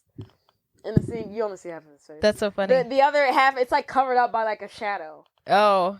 And they said that they had to do that to cover up the bruising and the scar on his face. On his eye. His eye was like closed shut. Are dangerous, yo. Yeah. And I was like, when I was reading it, I was like, we literally see his entire face. We see his face, but there is literally a shadow casted over it. And they're saying just that scene or throughout the whole movie? It's during that scene. That's crazy. I would have been like, when she grew up, like, you almost ruined Daddy's career. You almost ruined Daddy's acting career. Murder. Okay. I'm trying to figure out how old he was to where he had a whole baby. I mean, he's got to be pretty old to eventually play Edward Cullen in a couple years. Aren't in the movie in Twilight they're supposed to be like 35 as parents having like adopted children that are 17? Yeah, but they're getting like 50. I don't think they look that young. 35, 45, like 50, 40s. Yeah, but aren't in the books they're supposed to be like 35 years old? I can't remember. They're supposed to be young. I remember that. Okay, I can't remember. Because they thought everyone was like, they're so young, but they have like adopted high school children. Yeah, they're all young, yeah. Okay, back to the party. So outside, Preston, having been, trialed and failed, he's regrouping. He's outside sitting by the pool, and he's having this internal monologue, which at first appears to be with no one. But then we see that he's talking to this foreign exchange student that doesn't speak any English. And he's basically talking about the love letter that he wrote, and how he wants Amanda to see beyond her prom queen ways to give him a chance.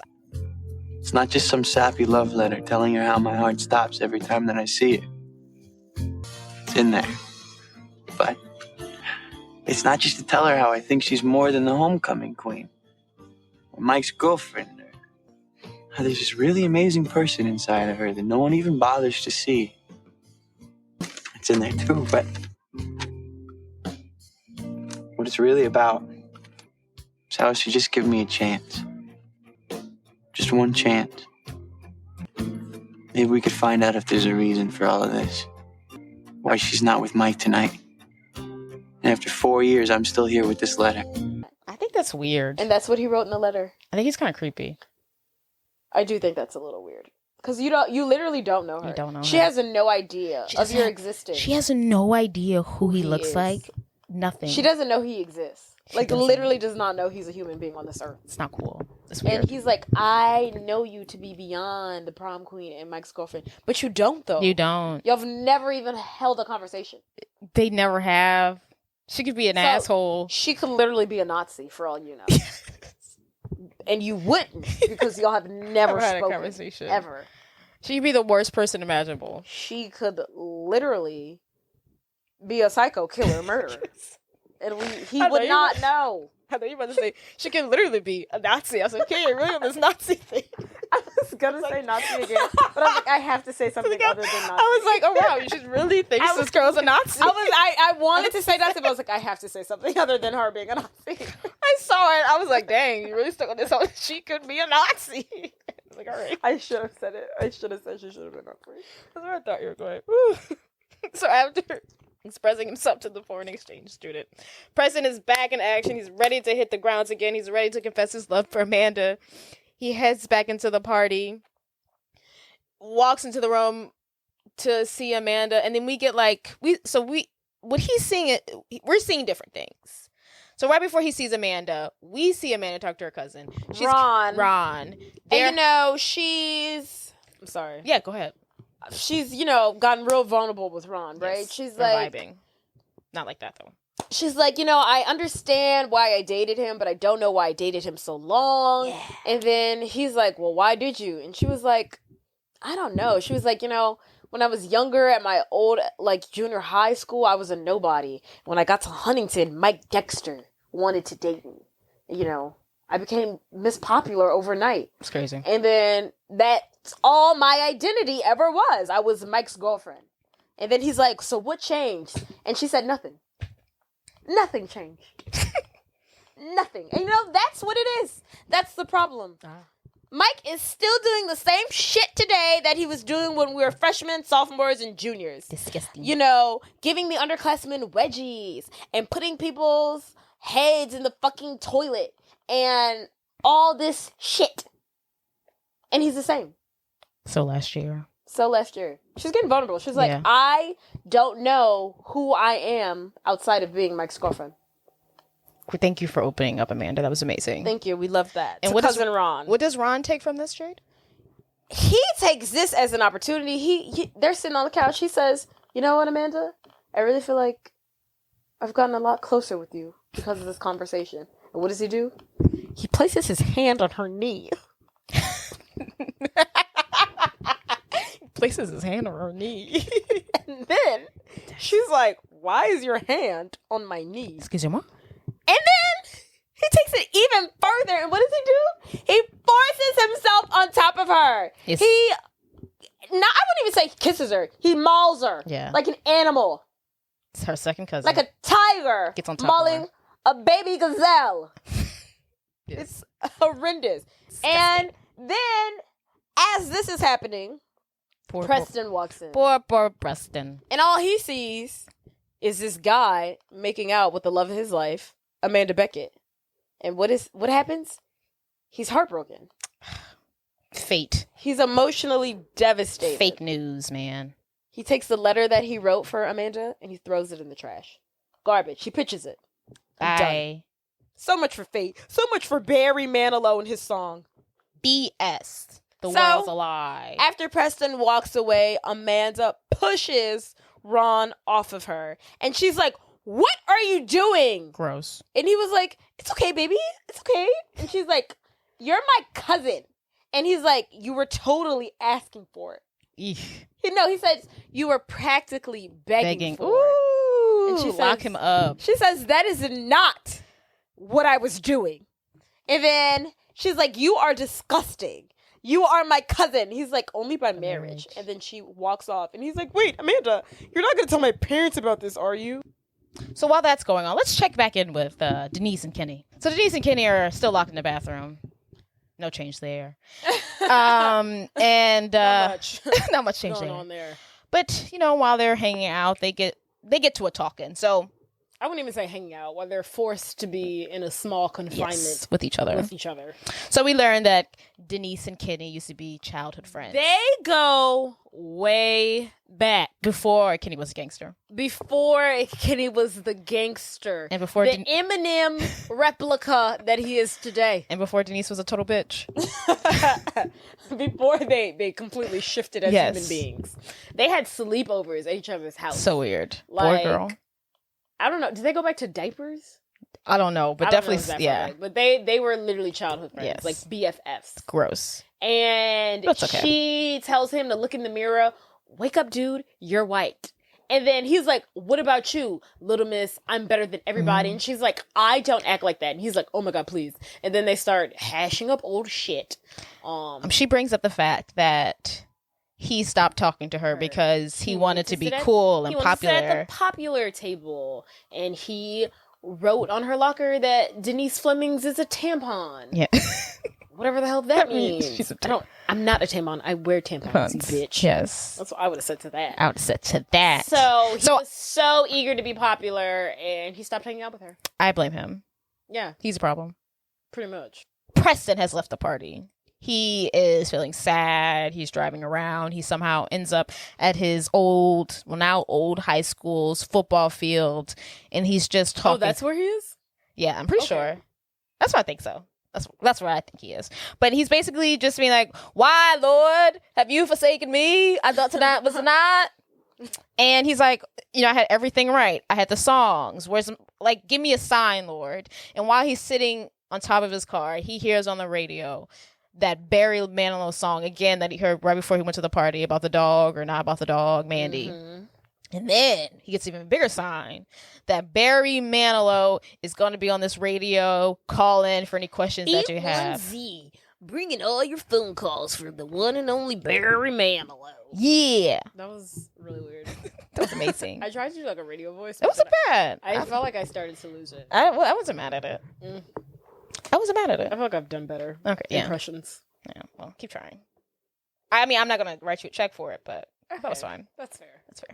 So, Preston, he loves destiny. He loves signs. He follows the sign. He goes to his local payphone because there's no cell phones in this time. He has to go find a payphone. He wants to call into Barry Manilow. Barry Manilow is on the line. He's taking phone calls, and he wants to ask him, last and for all, is the song Mandy about your dog? Or is it about a woman? Or should I go find this girl? Should I go tell Amanda I love her? And so he's sitting at the payphone. He's got his last quarter. He's been waiting on the phone for hours. He's on there. As he's sitting at the payphone, literally, the radio host is like, "What's your question for Barry Manilow?" Which is crazy that he actually gets through. Right. As he's on the phone, here comes this out of nowhere. Bitch, walking up out of nowhere. And she's dressed like a freaking angel. But she is no angel. She's no angel. And she knocks on the door to the payphone. And she's like, "Hey, hello." And he's like, "Wrap it up. I'm on the phone." And then she's like, "It'll only take a second." And he's like, "There's 2 other payphones." And he's like, "Yeah, but those are broken." And he's like, "I just put my money in." She's like, "It won't take long. It's kind of an emergency." And he's like, "Give me 1 second." As he's like, "Give me 1 second.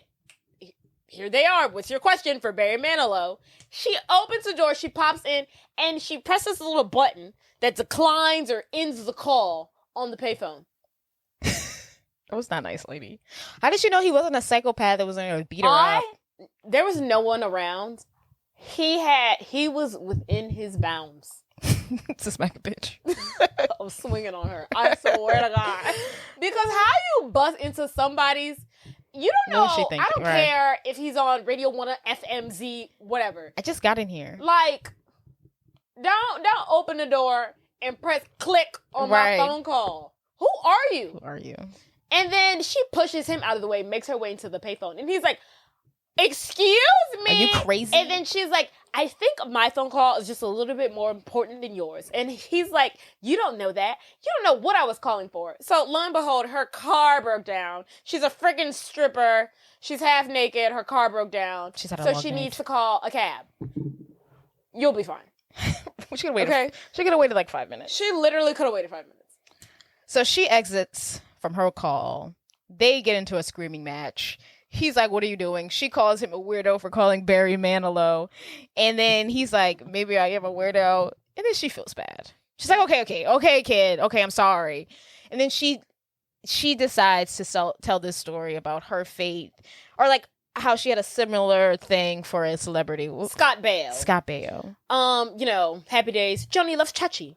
And she, tries to make him feel better. So she goes on about this story about how, if you really want someone, you gotta give it up to the universe, but the universe will only get you so far. Yes. And then once the universe gets you there, you gotta take it into your own hands. So she's talking about how she had this huge freaking crush on Scott Baio when she was like a teenager. And he was doing some press tour for some TV show, and he came to their local mall. And she was there. And she's standing right in front of him. I think she was like getting his autograph or something. He said hi to her. And she froze. Like a statue. She didn't say anything. She was so nervous. She was shitting herself. It's Scott Baio, the love of her life, standing right in front of her. She did nothing. Yes. And the opportunity came and gone. And she always thought to herself, what if? What if I would have said something? Would we be married right now with 3 freaking kids living in the Los Angeles Hollywood Hills? Who knows? And she's like, but the universe will only get you so far. Preston, yes. You have to do the rest of the work. And then he's like, that was beautiful. Yes. That was beautiful. Yes. And he's like, good luck. And then so she gets in the car. She goes on her merry way. Yes. So Preston's going to go back to the party. He's going to confront Amanda and tell him that when the universe sends you an angel, it's just like... Yes. That's another sign. Yeah. It's like, okay. So... Back at the party, Amanda is... He goes back to the party. And then Amanda's still there. She's sulking around. She's hanging around. And then, lo and behold, she finds a letter sitting in front of her. Somehow, the letter that Preston has thrown away has made its way out of the dumpster. Now that is fate. Now that might be destiny. In front of Amanda Beckett. Now that part is fate. It traveled. Yes. Somehow, the girl was getting the yearbook out of someone threw the yearbook in the trash. Same trash can. Preston had threw the letter in. She uncovers it. So she's shifting through the trash and she's throwing things out. So she throws out the letter. The letter falls to the ground. Then some girl has gum on the bottom of her heel. She walks on top of the letter. Now the letter's stuck at the bottom of her heel. She walks into the party. Somehow, I don't know how it got off her heel. It makes its way to like the turntables of the party. Yeah. The DJ on the turntables. The letter's there. And it spins off, landing into like a bowl of Chex Mix that is now sitting in front of Amanda Beckett. And that's how she gets the letter. If only. Love it.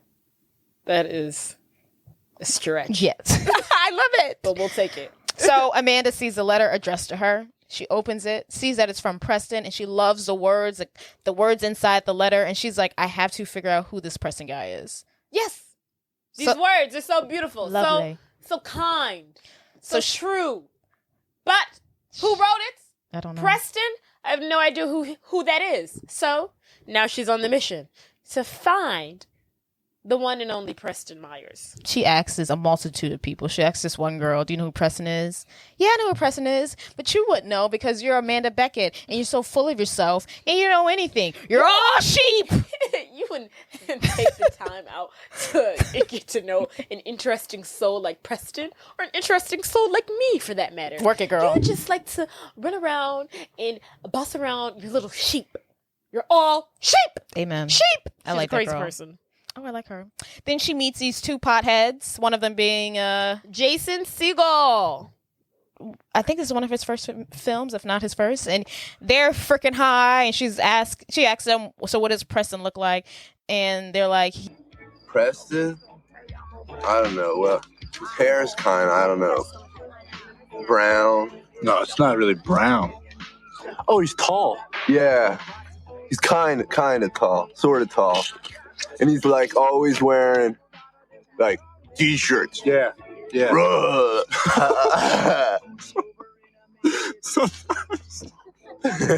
So he's sort of tall. Kind of. With hair. Yeah. And he wears t-shirts sometimes. Yeah. Yes. That's it? Yes. Well, I mean, he's Preston. It's Preston. and they're super high, and they're giving her nothing. So she spent the rest of the time looking for Preston with no avail. Back to Trip. He's sad. None of his friends broke up with their girlfriends. So now he's chilling at the party by himself. He's outside. He's hanging out. And then while he's sitting there, here comes... Oh my God, what is his name? Trip McNeely! Trip McNeely. The one and only, baby. So Trip McNeely is literally like... If they graduated in 1998, he's like the 1997 version of him. Yeah. They're the same versions of each other. Trip McNeely is literally just 1 year older than him. But yet he's at this party? Because he has nothing else to do, because he's a loser. Yeah. That's crazy. So Trip McNeely, who's now must be a freshman in college, he's at this high school party, loser, and he sits down to Mike, and, you know, they're shooting the shit. He's like, oh my God, Trip McNeely. He's like gushing, fangirling over Trip. And... life. He's like, tell me everything. Tell me all the stories. What's college life? La la la la la. I bet you're getting so much tail and so much ass. And then Trip is like, no, man. Not even a little bit. And then Mike's like, wait, what? And he's like, high school girls are just so different from college girls. College girls, they just want to, you know, date seniors and, you know, be in serious relationships. And, get a degree. Get a degree and have value. Yeah, the nerve. He's just like... I can't even get any luck with the girls in my grade, let alone, you know, a sophomore, a junior, a senior. Be for real. No one wants to look at me. It's like I'm an underclassman. And then he also mentions that he did something very similar to his girlfriend. Yeah. Back when he was a senior. And he is saying how he wishes he hadn't broke up with Janine. Who was like, I guess, the freshman college version of Amanda Beckett. Yeah. And he's like, I wish I hadn't broke up with Janine, man. And he's like, when I tried to get back together with her, she had already moved on to some senior. Pre-med. Can you believe that? And then Mike's like, oh my God, what? He's stunned by the information that Trip is giving him. Not good. And then Trip goes, well, what about you? Like, Amanda Beckett, you're still with her. She was a nice dime piece if I ever saw one. And then Mike's like, yeah, you bet your ass we'll still together. And he's like, yeah, bro, hold on to her for as long as you can. Hold her tight. It's rough out there, bro. It's rough. Damn right it is. And then Trip gives him those parting words, and he kind of gets up and he leaves. Yes. And then Mike's like, all right. Trip McNeely! It's so weird. So at this point... cut back to Denise and Kenny. They're still in the bathroom. They have calmed the frick down. They're reminiscing in the most positive way.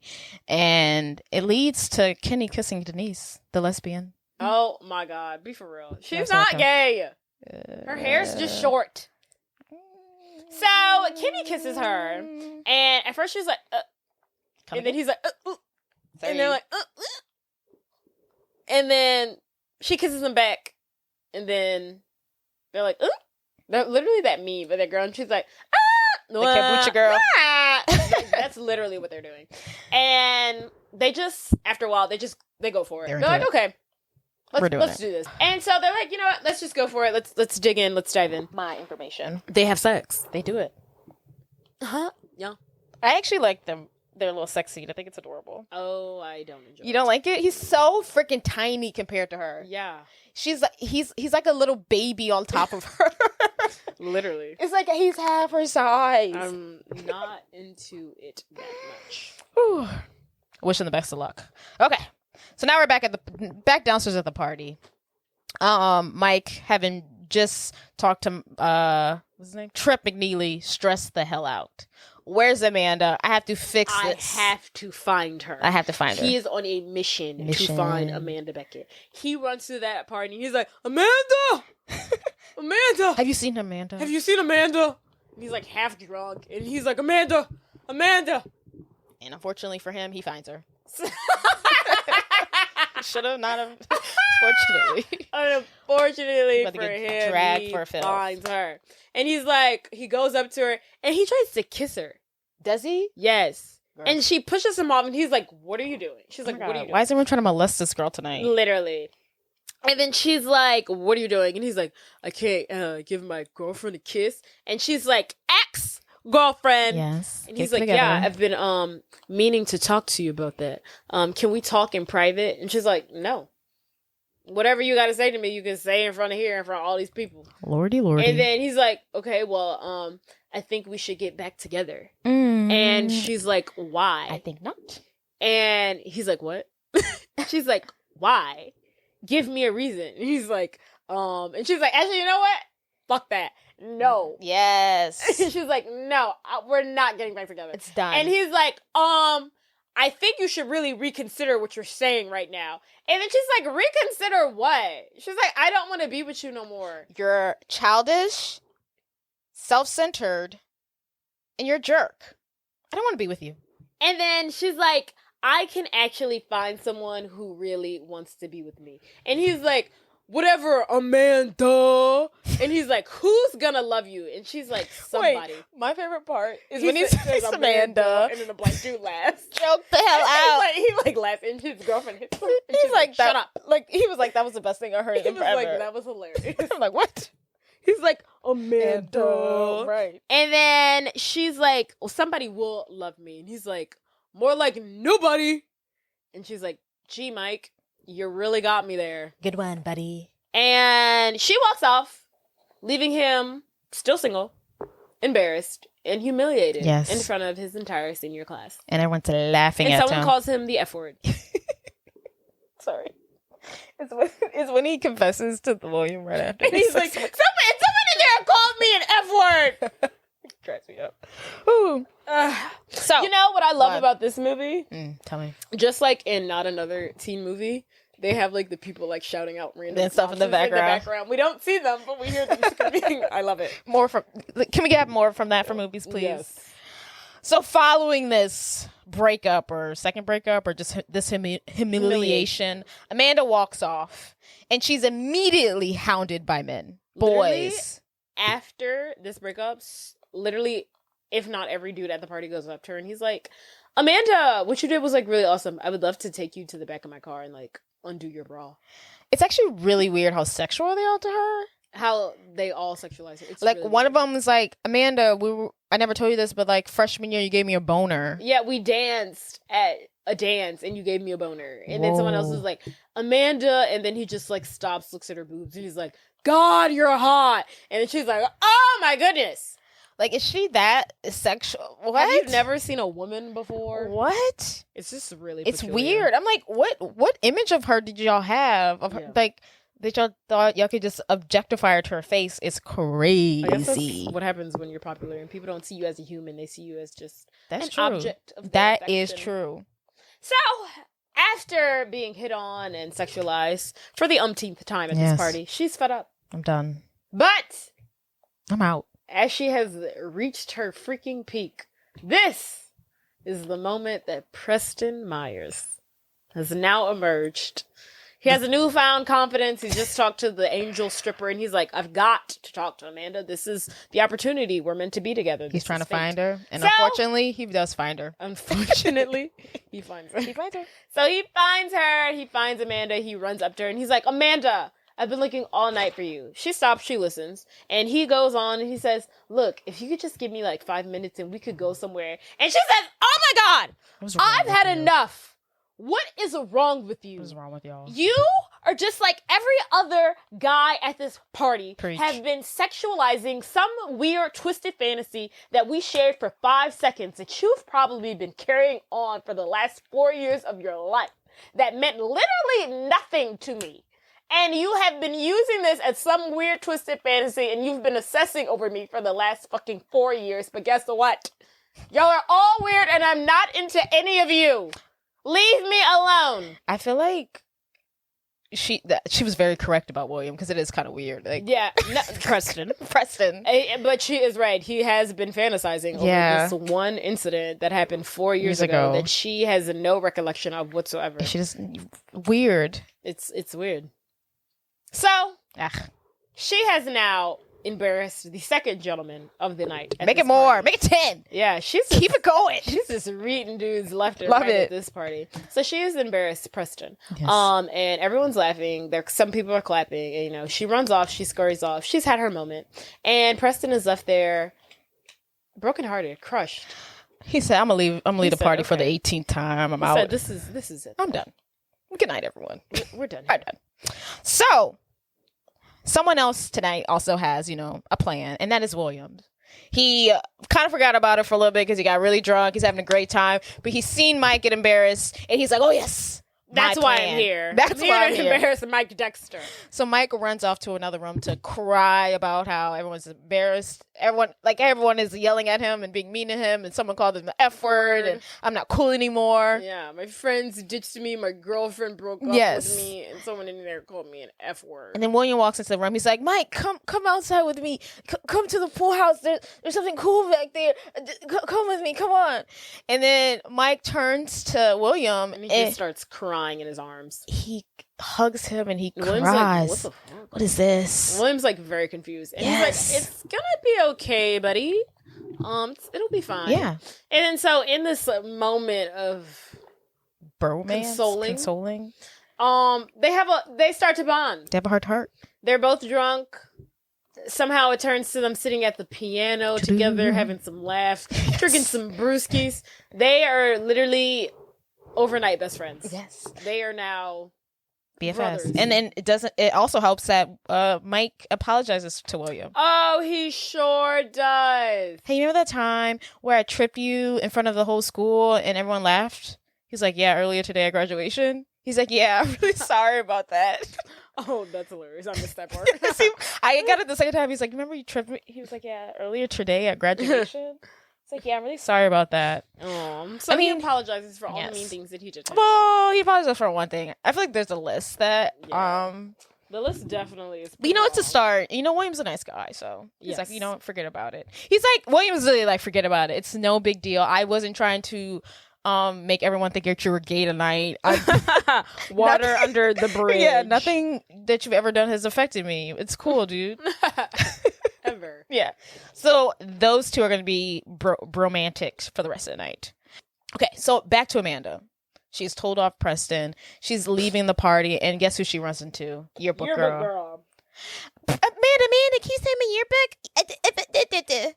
And then I know you've been having a hard night, and everyone's trying to grope you. But sign my yearbook. Sign my yearbook. So Amanda, she's like, okay. Sure, fine, whatever. So she goes to sign the yearbook, and then she thinks, oh my goodness, yearbook. I can look up who Preston Myers is. Yeah. This guy who wrote this amazing love letter to me. So she flips through the yearbook, she sees his picture, and she's like, oh crap. This is the guy who I just humiliated in front of this party. Yeah. And she's like, shit. And she runs off. And then she's like, you didn't sign The yearbook. What are we doing here? But it's fine, I guess. Yeah. Whatever. Okay. So the night has gone on, and as the night's coming to an end, what's the one thing that ruins parties? Cops! The frickin' leaf. The po-po has arrived. No, It's a raid. Wee-oo. Girl, they start fleeing like roaches. Roaches, there we go. Scattered teenagers everywhere. They're leaving out in a hurry, left and right. They're abandoning girlfriends. They're Drunk leaving their girlfriends. girlfriends. Fine. Like, oh my goodness. Whatever. So, William and Mike Still hanging out. They see that the police are here. Gotta go. And this is so cute. He's like, Mike's like, hey, Willie, we can hide over here. He starts calling him Willie. I was that's like, adorable. Oh, that's so freaking cute. He's like, follow me, Willie. We can hide behind the pool house. And then William's like, okay, sure. And then he's like, the pool house? Wait, no. He's like, no, Mike. No. And he tries to chase after him. But Mike's like a jock. He moves fast. William can't keep up. He's drunk as hell. And then, of course, they make their way to the pool house. This is the moment that William's nerdy friends have been waiting the entire night for. The whole night. They jump down. They jump on top of Mike and William. They chloroform. Put the chloroform to their face. Where do they get that from? I don't know. Did they make made that? it in Chem Lab. He said it. Oh. The chloroform that we made in Chem Lab. That's concerning. You know he can make chloroform. I know he can. I'm scared. Anything and everything. I'm scared. Don't do that. Right. Get in the wrong hands. Yes. Be chloroforming women left and right. Anywho, so they put the chloroform to their face, rendering them unconscious. They strip them naked of their clothes down to their breeches. You don't need They these. insert some really weird items. There's like a rubber chicken, like a ladle. They put like red pom-poms over their nipples or something. Like really weird things. Yeah. And then they put them in a embrace. Yes. And then they take the Polaroids, they take the pictures. And then once they take the pictures, the nerds realize, oh crap, this is William. They're like, what do we do? They hear the cops coming. They make a run for it. They leave their friend in the dust. No time. I mean, what could they really do? What could How do you they wake done? them up? And they could probably lift up William. Yeah. Maybe. They can't lift up Mike. But William didn't deserve it. He left them on the roof. They should have all been in there partying. That wasn't their fate. It wasn't their fate. You're right. It wasn't. So, party's over. Party's over. But yeah. William and Mike are picked up by the police. Oh yes, arrested. I don't know what's going on, but let's just take them downtown. What the hell? They're like, I don't know what this is, but book them. Yes. So the party is ended, but there's still 2 people left in this house that cannot get out. That is Kenny and Denise. So they've just had sex. And it is completely, utterly, horribly awkward, terrible, bad, wasn't good. What do we do now? So they separate from each other and they're putting their clothes on. And Denise says something to the effect of, it gets, just next time, just make it longer. It gets better. And then Kenny's like, nah, it gets better. What? And she's like, next time, like, you can go for longer. And he's like, what? And she's like, that's not what I meant, but like, and then he's like, how do you know it wasn't you? And then she's like, what? And then so this whole time he's turned off the black scent. Yes. He's turned off the black scent. And then he goes like, well, how do you know it wasn't you? And then she's like, well, and then he turns the black scent on. He's like, baby, maybe you just not my flavor.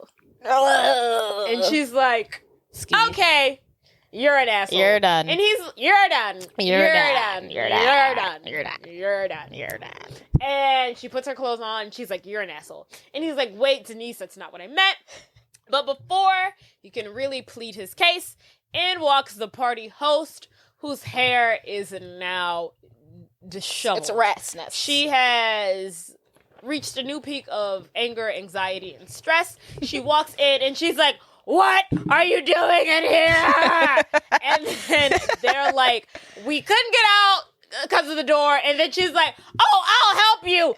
Get out. And she takes Kenny's book bag. She throws it out in the hallway. Like, Denise is like half naked trying to put on her bra. And she's like, oh yeah, and you should fix this door. And then she's like, fix the door?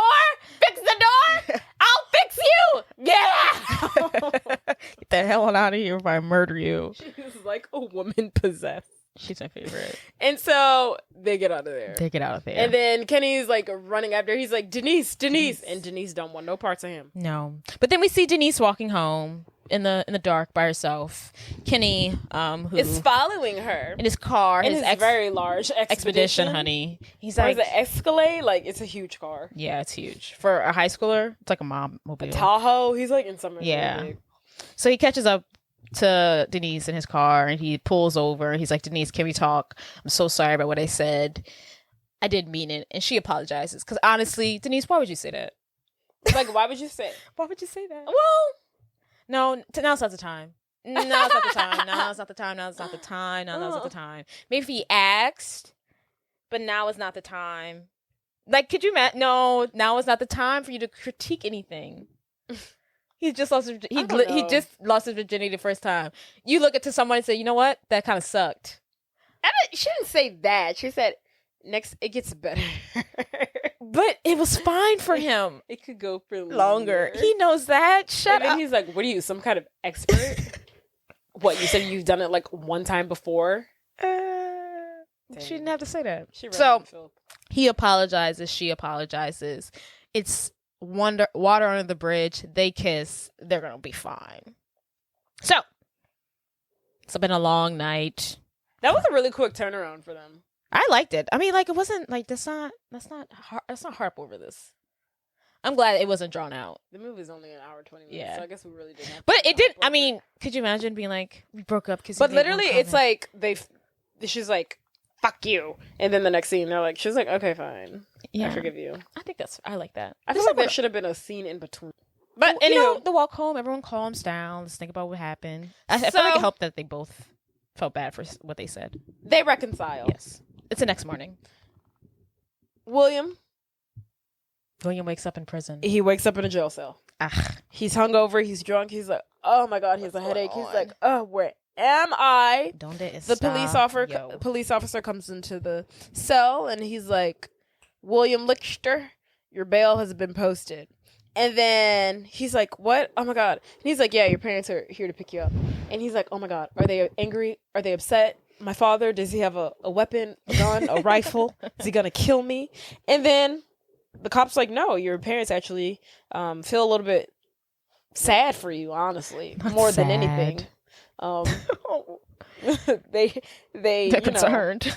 But anyway, it's really not your fault, says the police officer, that Mike Dexter forced you to drink alcohol, then taking off all of your clothes and rendering you unconscious. And then William's like, what? No. Yeah. Sure. And he's like, yeah, that's the statement that we got from the Dexter kid. And he's like, yeah, that Mike always, bullying me and, what are you going to do, And then he's like, yeah, well, take it easy on that alcohol. You might get addicted.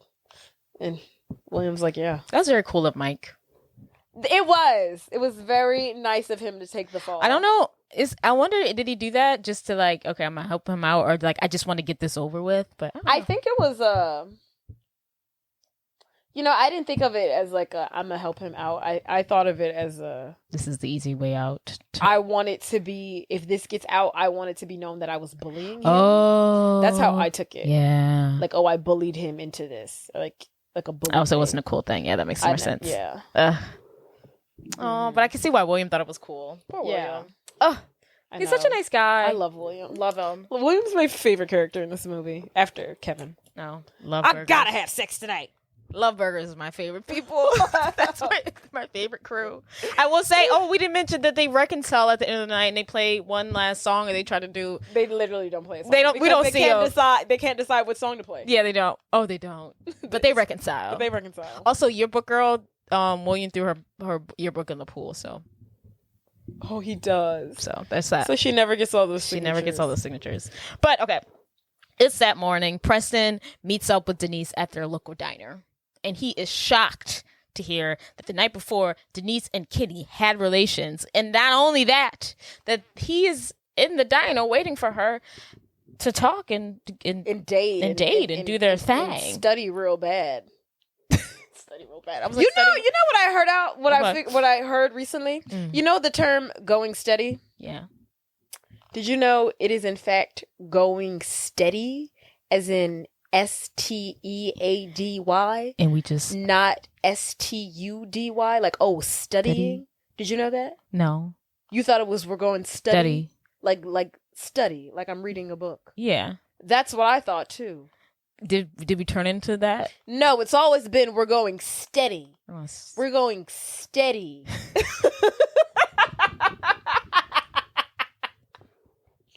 Okay. Thank you for that.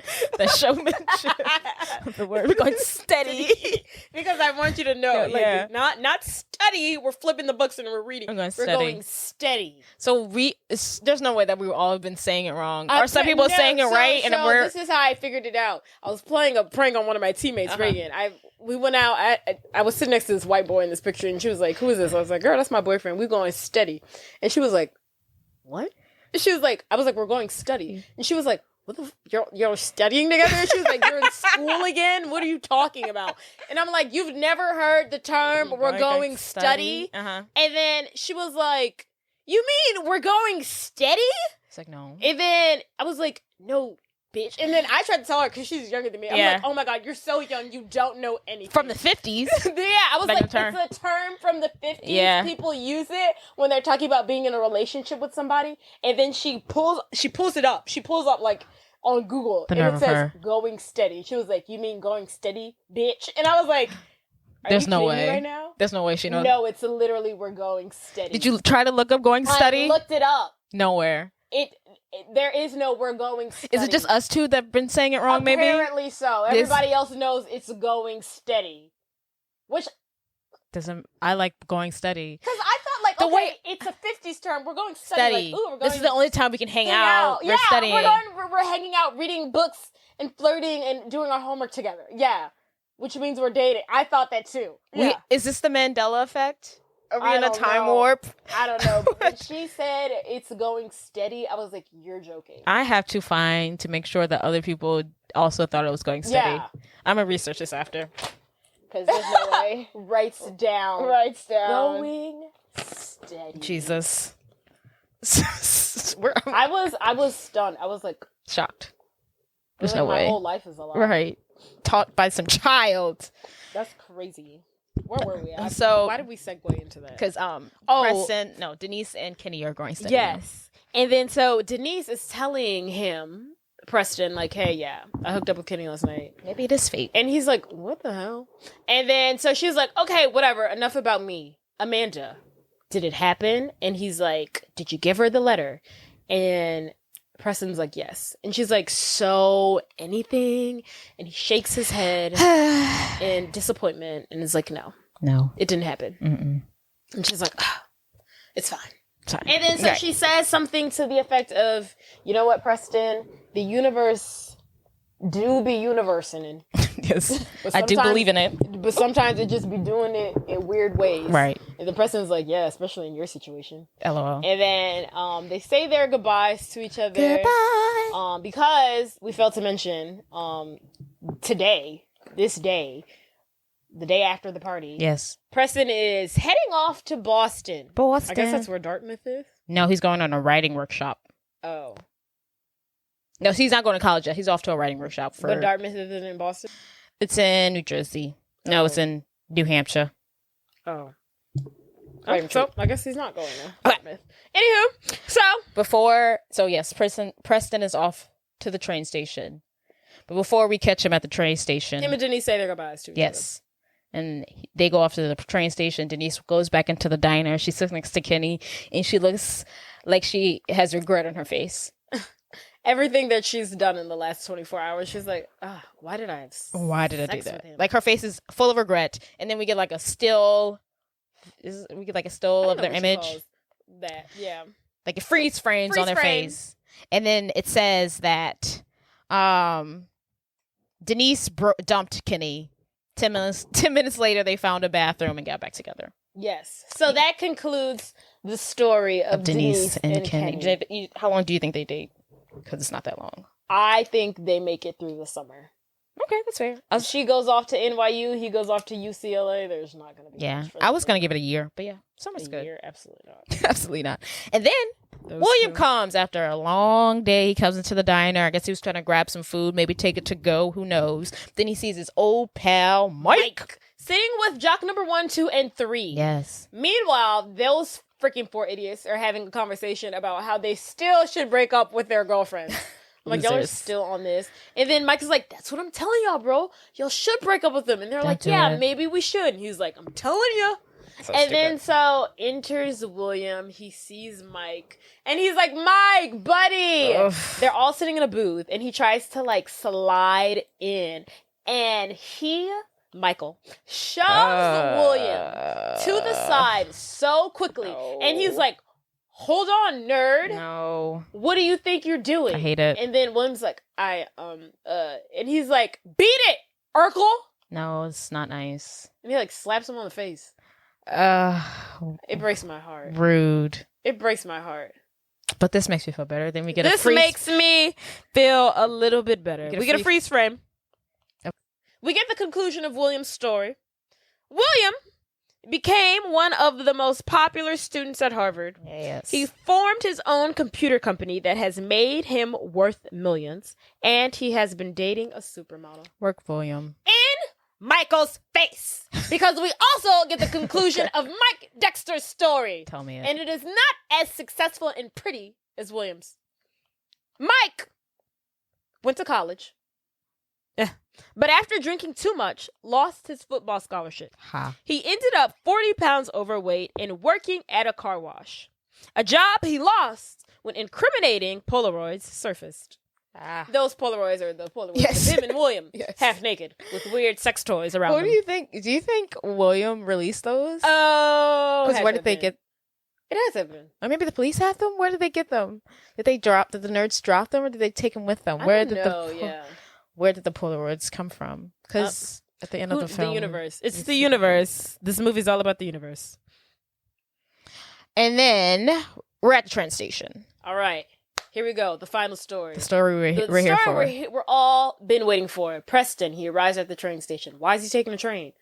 Where's you live in California? You're taking a train to Boston. Where's the airplane? That's absurd. Maybe it's like a scenic That something. doesn't make any sense. Is there even a train that takes you from LA to Boston? The way you're looking at me. Does that even exist? We took a train from New Orleans to freaking Chicago. We did. That would never again. That But was yeah, I'm crazy. sure. We did do that. It took a day, 24 hours. I think it took 8 hours. It did not. It took a whole day. Did it really? It took the morning. We slept on the train and we woke up in Chicago. It took 24 hours. Did it Jade. really? I wonder how much did that cost? I don't know if it was worth it. I remember being. I feel like for all that, we could have gone on a plane. I don't know. Maybe it was cool Maybe or it's easier hard for to- them. I remember being miserable. I remember thinking it was such a cool experience. it was the first 3 or 4 hours on there, and then when it got dark, and I remember sitting on the train and it would like stop, but it stopped so slowly. Mm-hmm. And it was driving me insane. I would look out the window, couldn't see anything, and when it would speed up so slowly. And I couldn't sleep. I freaking hated it. I was like, "Is this I remember thinking purgatory?" it was so cool. I was like, "Oh no, this is so cool! I've never been." on It a was train when we were playing before." Uno. You remember that? We were like sitting on the ground playing Uno. That was fun. And No, then I don't remember it got all that. old. But Anywho, he's taking a train to Boston. Weird. So he's got his bags. He's packed. He's headed to the train station. He's at the train station. And then Amanda comes. She's like, "Wait, Preston, it's me, Amanda Beckett. Hello." She goes up to him. She's like, "I got your letter." Got your letter. And then he's like, "Oh, you did?" And he's like stunned. He's like, "Holy shit! Like, what's going on?" Right. And she's like, So, you're leaving now? God, yeah. It's just, Really bad timing? yeah. I've got this workshop, with Kurt Vonnegut in it. He's my hero, and Wow. That's great. That's really great. Congratulations. thanks. Well, you should probably go then. Maybe it's better this way. Maybe I should just be single for a while or something. Sure. Maybe it's like you said. All this happened for a reason. I said that, didn't I? Well. And he's just nodding his head. He's like, yeah. He's not saying anything. He's literally not saying anything. She's doing all the talking. I'm assuming he's in shock. And she's like, maybe I should be single for a while. And she's like, yeah, I think I'll do that. And then she's like, well, good luck, Preston. And he tells her good luck. Good luck. And then she's like, have a safe trip. And then so he walks away slowly, potentially evaluating his entire life and every decision he's ever made up until this point. And as he's walking, he slowly stops walking, and then he just stops walking completely, drops his bags, and runs to Amanda. And he's like, maybe I can catch a later train. And she's like, yeah. And then he pulls her in and plants one on her. And then we see that. And they're kissing. And then, literally one of the best songs to ever be put in a film. When I think of, a good teenage movie, I like to hone in on the song that they play in the background in the movies. Only You by Nas. I don't know, it's playing in the background. Looking at the window above, it's like a story of love. Can you hear me? Seems like only yesterday. It's getting harder to pray. Can you? All right, thank you. Good night, everyone. All I needed was the love you gave. All I needed for another day. And all I ever knew. Only you. Literally love that song so freaking much. It goes so good with the end of the scene. It gives me chills. It's literally so freaking good. It's insane. Their love story, I wasn't really into it. Me neither. But it's a great film nonetheless. Yes. Love the movie. So, let's see how their story ends. Freeze frame. They're kissing at the train station. And we get a synopsis on their love affair. 7 hours later, Preston finally boarded that train to Boston. Amanda wrote him a letter for every day that he was away. They are still together. I actually do believe they are still together. I think she's a nerd at heart. I think it's kind of absurd that a letter every day. Oh, yeah, that's a lot. What the hell? I mean, it's like a journal, but I don't know how fast the news travels. Right. Maybe he gave it. That's absurd. Maybe she sent it on the last of the week. You don't have time for this. I mean, I guess they don't have text messages. This is how people used to communicate. That's crazy. Email. There's landlines still exist. I don't know if they're still together. I think they would work. I think they broke up in 2005. I think Preston and Amanda are still together. I think she's a nerd at heart. And I think she just so happened to come across celebrity with switching schools. Also, I hate Preston as the guy. The lead, yeah. His face. I also read that somewhere that he was high the whole time. Yes, I read that too. Which I was like, you smoke weed, dude? I can see it. I guess. I can see that. Did you read that he barely remembers any of the movie because he was so high? I also read that too. How high were you? Whose job is to find the information? What do I do here if you're also doing it? You didn't mention that. I just brought it up. I didn't think it was really noteworthy. Well, I just like to look up stuff. I can't have fun facts. No. Well, you have fun facts about the movie. I just like to have. I don't know. I just look at stuff sometimes. I can't know things. No. I'm done here. End it. We're done. Guys. Goodbye. Okay, everyone. Don't forget to rate, subscribe, download. Tell your friends. Tell your mom. Tell your daddy and your mama and your sister and friends. Okay. I just made that up. That was good. All right, we're done here. Goodbye. Okay. Good night. I think that was a song.